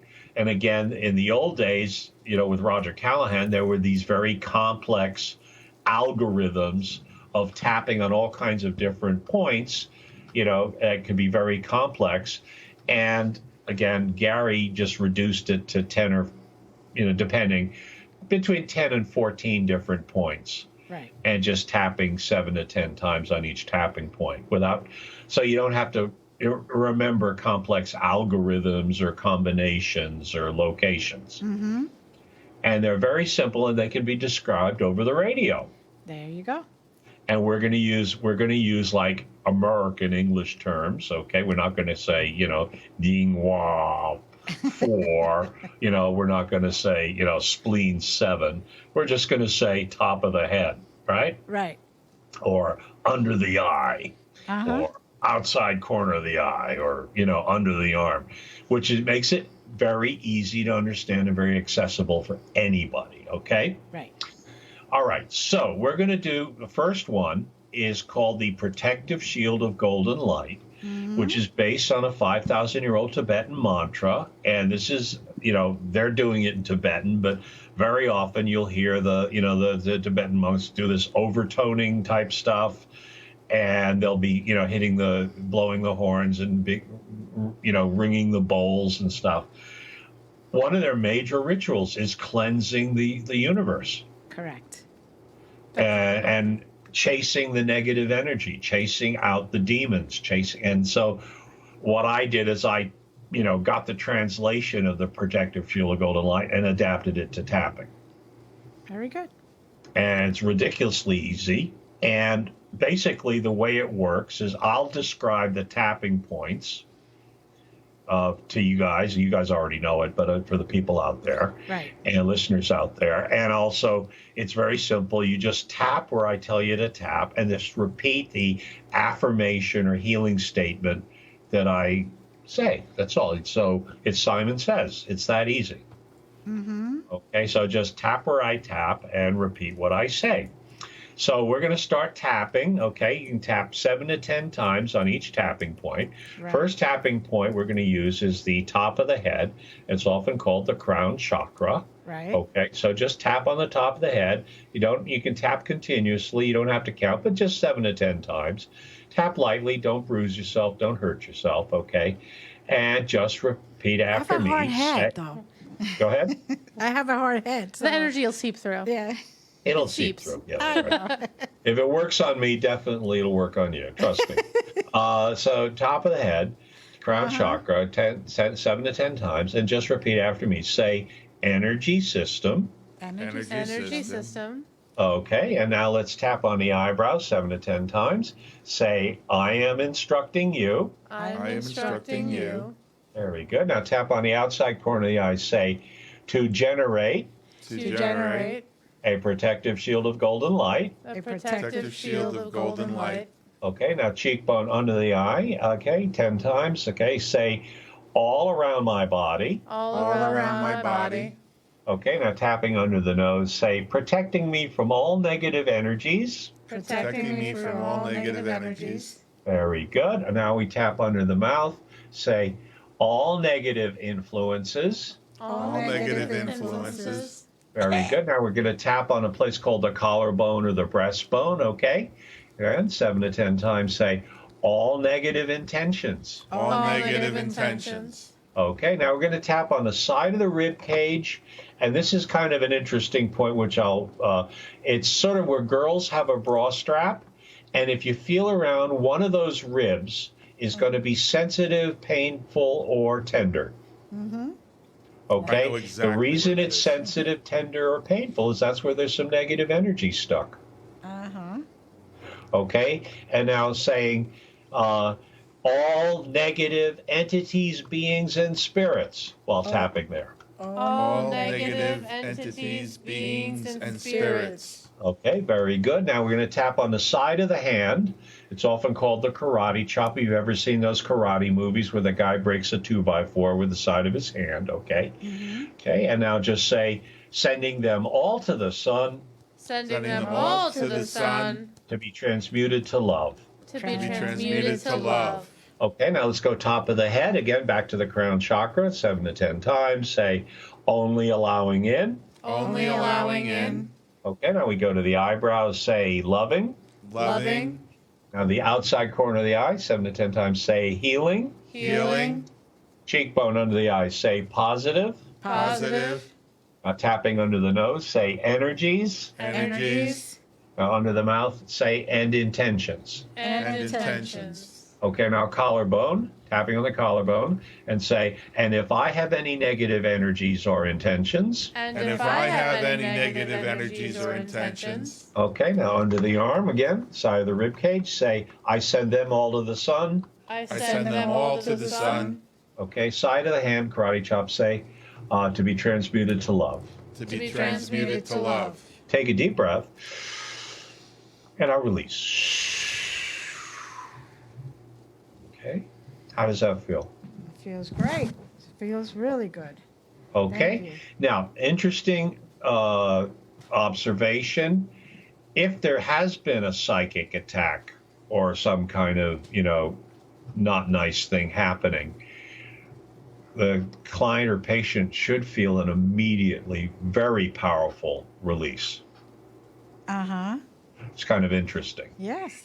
All right. Kind of. I mean, most people just feel the floating experience or the tingle or the buzz. But if there's been a nasty, you know what I mean? Right. They'll feel real relief. Right. Because you're actually sending it to the light. Exactly. Yep. Okay. So Very there you good. go. Very Kinda easy to do. So everybody out there. It worked, Tony. I had to leave the room. I was gonna say I didn't want to say that out loud because that would have been improper. So that's never stopped me before. Well, improper is kind of my territory in this show. But yeah, no, it was. I could definitely feel the Banish shift. all ill intentions into the sun. All right, Go ahead, Larry I Lee. have a YouTube. There's a YouTube on YouTube. Okay, if you go to YouTube and type in "Protective Shield of Golden Light," there'll be a YouTube of moi. Good. So there you go. Good. All right. So now we're going to do another one before we go to the Reiki tap. Another quickie, and it's one of my faves. I know you guys know this one, or at least have heard of it. Ho'oponopono. Yes. Okay. It works great with tapping. It does. It's absolutely awesome. And it's so simple. This is so easy and so simple. It's like, how could anything so simple and easy work, right? Okay, so again, it's great for, as you know, the whole story behind Ho'oponopono, but it's great for clearing, releasing, healing, remote healing, reconciliation. I mean, it's a good, again, another great monkey wrench for the toolbox, right? Right. Okay, so again, start tapping the top of the head, crown chakra. And yet again, in English, this is ridiculously easy and short. In Hawaiian, Hawaiian words are very long, but in English, it's ridiculously easy. So it's tapping the top of the head, crown chakra, just say, I'm sorry. I'm sorry. All right, tapping on the eyebrows, say, please forgive me. Please forgive me. Okay, outside corner of the eye, say, I forgive you. I forgive you. Cheekbone under the eye, say, I forgive myself. I forgive myself. Okay, under the nose, say, thank you. Thank you. Under the mouth, say, I love you. I love you. Collarbone, say, I'm sorry. I'm sorry. Sorry. Okay, under the arm, side of the ribcage, say, please forgive me. Please forgive me. Karate chop, side of the hand, say, I forgive you. I forgive you. Top of the head, say, I forgive myself. I forgive myself. Eyebrows, say, thank you. Thank you. Outside corner, I'd say, I love you. I I love, love you. you. Under the eye, say, I'm sorry. I'm I'm sorry. sorry. Under the nose, say, please forgive me. Please forgive me. Under the mouth, say, I forgive you. I forgive you.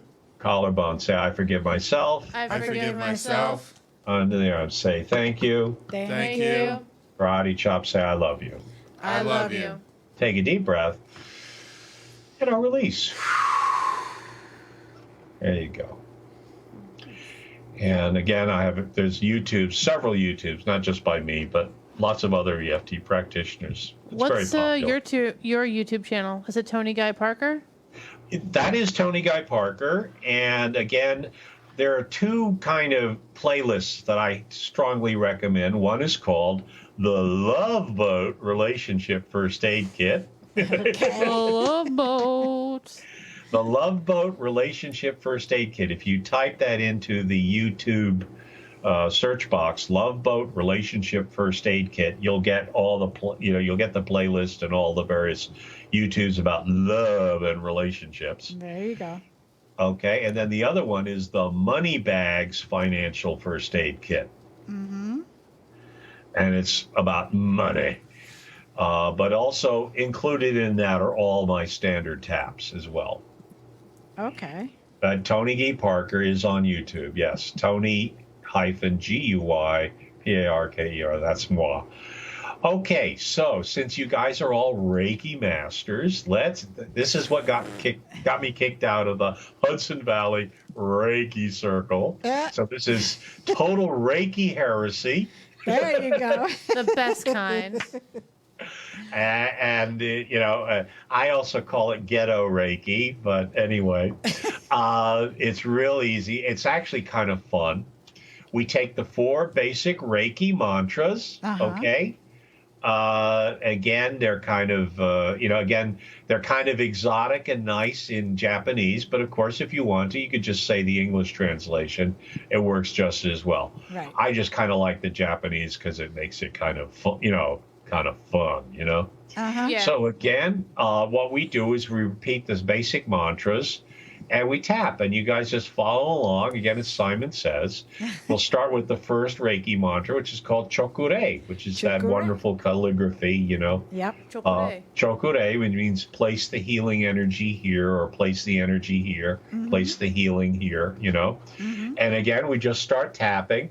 And I like to repeat the mantra 3 times. So it's pretty easy. I just say, top of the head, okay, and just say chokure, chokure, chokure. Chokure, chokure, chokure.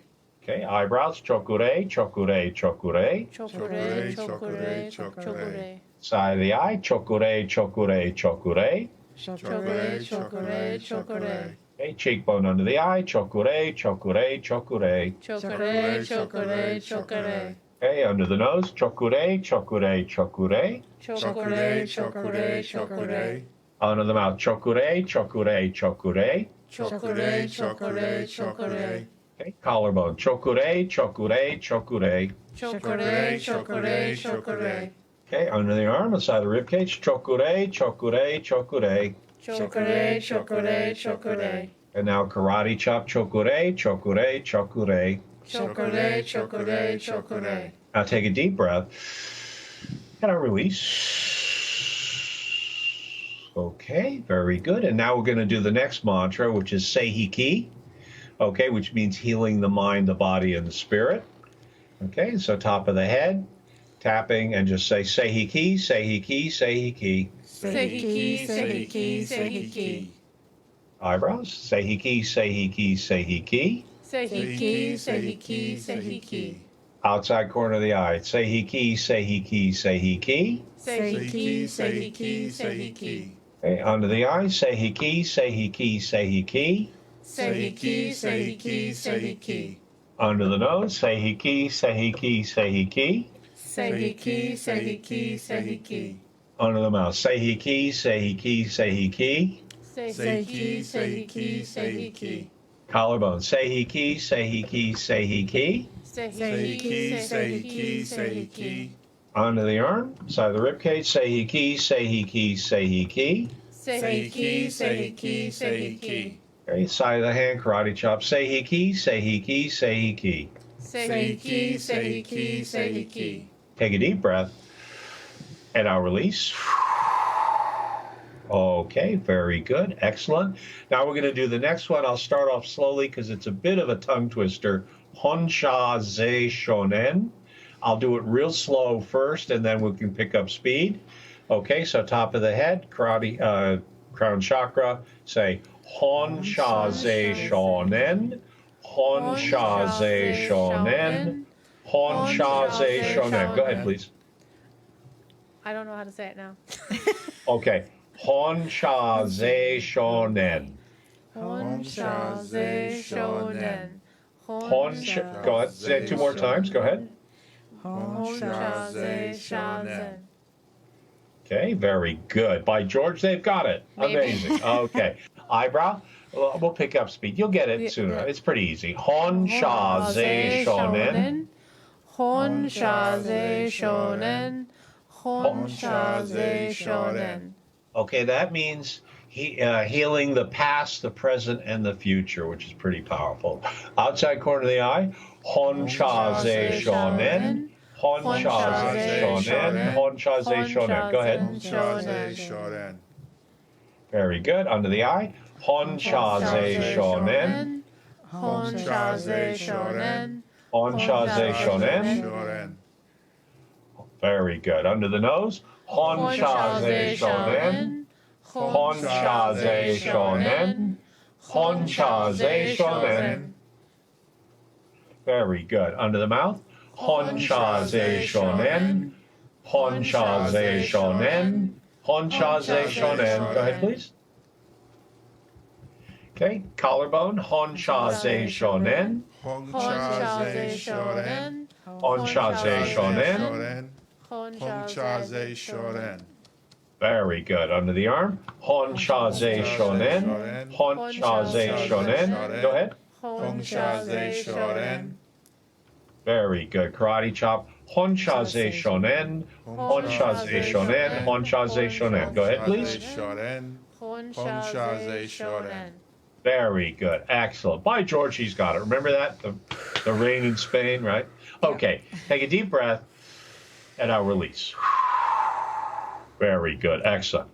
The last one is really easy, and it's called Daikomyo, which means tuning into the frequency of the Reiki healing energy. And which is the last command, as it were, to allow the Reiki energy to flow through you. So top of the head, okay, and again, Daikomyo, Daikomyo, Daikomyo. Daikomyo, Daikomyo, Daikomyo. Eyebrow, Daikomyo, Daikomyo, Daikomyo. Daikomyo, Daikomyo, Daikomyo. Okay, outside corner of the eye, Daikomyo, Daikomyo, Daikomyo. Daikomyo, Daikomyo, Daikomyo. Very good. Under the eye, Daikomyo, Daikomyo, Daikomyo. Daikomyo, Daikomyo, Daikomyo. Very good. Under the nose, Daikomyo, Daikomyo, Daikomyo. Very good. Excellent. Under the mouth, Daikomyo, Daikomyo, Daikomyo. Daikomyo. Okay, very good. Collarbone, Daikomyo, Daikomyo, Daikomyo. Daikomyo, Daikomyo. Very good. Under the arm, Daikomyo, Daikomyo, Daikomyo.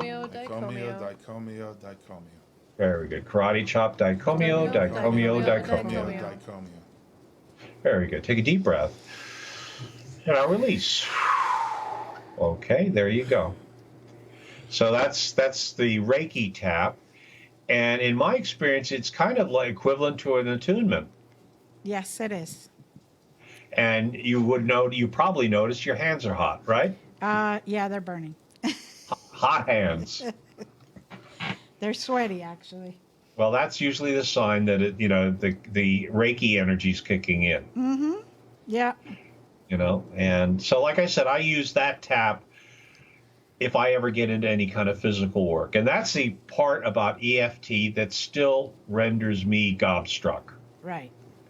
Is that you can use EFT for, I understand because of my training and education, the psychological use of EFT or tapping. Right.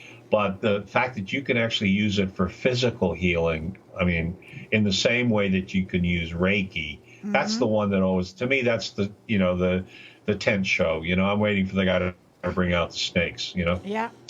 Well, when you Right. look at the culture that Reiki came from, this was their medicine. And, dis-ease basically is talking about the distress of the body, which can be caused by any number of precipitating presentations, energy being in everything. If you just open your mind a little bit, it makes sense. Mm-hmm.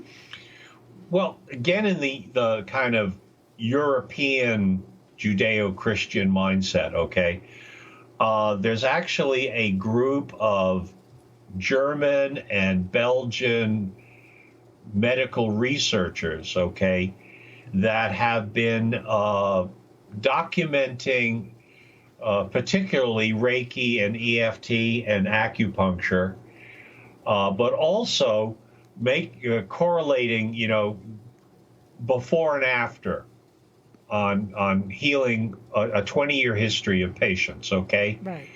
Which is completely the opposite of way Western medicine works. They only look at today or, this diagnosis. They've been able to correlate that preceding any healing crisis or medical crisis, there's usually some kind of trauma or stressor to the patient. Right. That, if left untreated, eventually becomes a physical illness. Correct.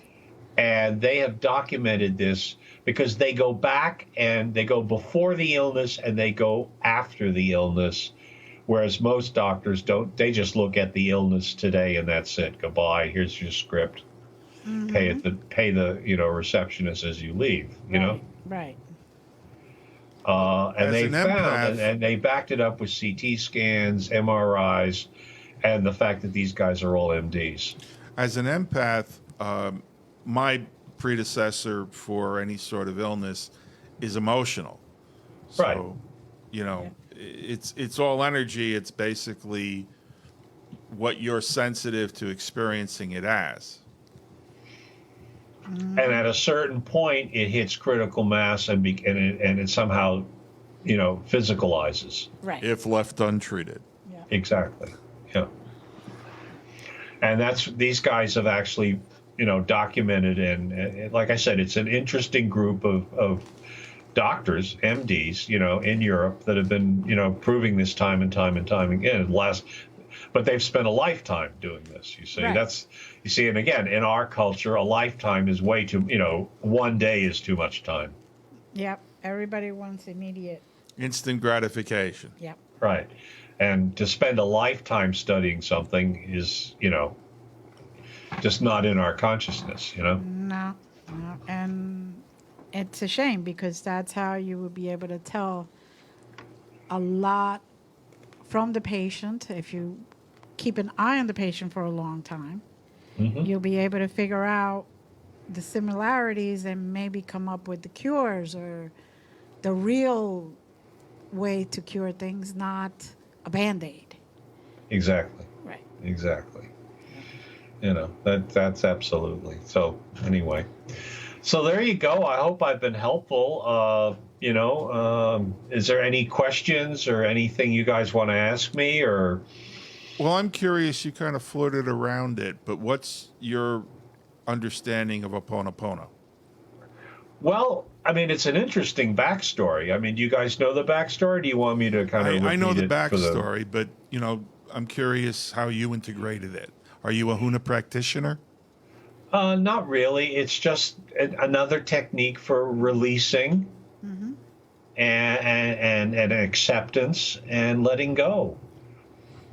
Which to me is a pretty good idea. Oh, yeah. Definitely. Because attachment is probably the number one cause of suffering, and you don't have to be a Buddhist to see that, right? Yep. Exactly. That's very You know? true. Very true. I think most of my clients come to me with some kind of attachment to suffering. Even if it's not their fault, they didn't do it to themselves, or some did. Right. But, most, it was done to them, but for some reason they can't let go of it, Yeah. And that's the number one thing is you have to let go. Figure out a way to let go. Well, you've mentioned the Judeo-Christian dogma back and forth, and all of that is about guilt. And what's guilt without attachment? Exactly. Yeah. Very true. Well, it's, like I said, it's the war god of a bunch of illiterate goat herds, in the Middle East, Iron Age goat herds. What did they know? Yet we're still believing in it? Really? Well, fundamentally, it comes down to love. And it's the manipulation and bastardization of it that has turned it into different things. Right. Well, again, love is energy. And if you want to simplify it, you could say that love is positive energy and fear or whatever the negative emotions are negative energy. Well, the challenge is that you can't monetize love unless, of course, you're a good prostitute. So, Right. And even then, you're not really monetizing love. You're monetizing the illusion of love. But that's wherein the shift happens, is when people try to monetize it and use it for manipulation and controlling the sheep, not the sheep herder. Right. Yeah. True. I agree. But again, you were asking me, I don't quite how else I could answer, because we seem to be agreeing on everything. Yeah. Well, we come from a many paths, one truth place, Glenda, myself, and I think Ashley too. So it's fun for me every time we have someone on the show with their modality, and it basically all comes back to the same place. Well, that's the thing I notice at our clinics. We'll have at some of the larger clinics, like the one in Kingston or the one in Stone Ridge, where there'll be perhaps 30 or 40 practitioners. Mm-hmm. The energy is just, you just walk into the room and you're high. Yeah. Because there's so much positive energy going on, and they're all doing something. You got the Reiki, you've got the Shiatsu, you got the acupuncturist, Right. you've got the tapper, you got everybody there, all with this kind of humming healing energy going on, And that's kind of the fun with our clinics, because when Glenda does the Reiki clinic, she generally has 2 other high-level practitioners with her at the same time. And, even people that don't come in there sensitive walk out and they're like, what the hell was that? That's why I love Reiki shares. I mean, I love Reiki circles, because you get, when you get your turn on the on the table, you've got 3 or 4 people, working on you. That's great. I love that. Yeah. That's great. Well, we do it on the chair usually. Oh, okay. It's easier for everybody. A lot of people can't get up onto the table, so we just do it on the chair, and it's that's fine too. Yeah. This way nobody gets a little ashamed or anything that they can't go up on the table, and we just try to keep it as easy as possible for everybody. It actually helps in the vulnerability factor. The walls don't seem to go up as quickly. Yeah. Mm-hmm. So. Okay. Well, that's a good idea. I mean, again, the chair is. Yeah. Sitting, it really doesn't matter which way. It's just, I'm just talking, sharing my particular experience with the Reiki circles I've been in. Right. And I'm just 2 weeks away from gnawing through the straps. Oh, God. Oh. Well, it's come to that time of the night. I'd like to say thank you, Tony. It's been a pleasure. Been a pleasure here, too. Thank you for all your expertise. Oh, it's been all right. I'm kidding. It's been good. It's been great. Thank you. Grand, even. Thank you for your expertise in discussing EFT and everything else we discussed. It was nice to go and show people how everything can be combined. It doesn't have to be just one thing. Mm-hmm. If you're doing any type of energy healing, you could use different modalities together. And particularly your patience with the Dragon Wrangler. Yes. We'd like to thank you, and hopefully one of these days he'll come back. And everybody, just look him up at YouTube. We put up the link in the chat room. Ashley, what's up with you this Thursday? Having my video game show. We're going to talk about all kinds of fun things that happened. One of our hosts went to his fighting game tournament in Florida called CEO. And there's also some special exclusive news because a friend of mine also got engaged on stage at the event. So we get to have like a quick kind of interview with her. She gave me a little write-up of what happened and what went down. Nice. Yeah. Yes. And honey, what do we have planned for next Sunday? I don't know. What do we have planned for next Sunday? I think we're going to tell some stories by the campfire. Could be. Some spooky stories. Yeah, we're talking ghosts. Core Paranormal's coming back in the studio. Hang out with us some more. Ghosts. Larry didn't scare them off completely. They came back. Nah. Yep. I'm only 3.5 years old. Yup. And I act like it sometimes. Yup. Oh, wait, I wasn't supposed to agree to that part. All the time. So we are going to talk about ghosts. So spooky. We're going to discuss a lot of good things, a lot of funny things, and maybe a few surprises. Yes, who knows? Who knows? So, maybe more chocolate-covered espresso beans. Yeah, I almost cut thank you off. Thank you, Paul. Before. Yeah. Paul, thank you. She wants more chocolate-covered beans. Coffee beans. Oh, All God. right. Thank you, everyone. Thank you, Tony, again. It was nice talking to you again. Tony, Yes. we will have to hook up. Yes. Pleasure, anytime. And like I said, I'm here in downtown Woodstock, New York. Mm-hmm. You're not terribly far away. We're in the Poconos. Okay, well, I'm a Catskill Billy. I'm in the Catskills. Same difference. That's Yeah. nice. But Next it'd be to nice. Justice Red. Like I said, I love meeting you guys, and let's hope to meet you guys in the flesh, as they say. Yes, definitely. That sounds like a plan, Yes. Stan. All right, guys. Have a good night. Have a great, blessed week. See you all next week.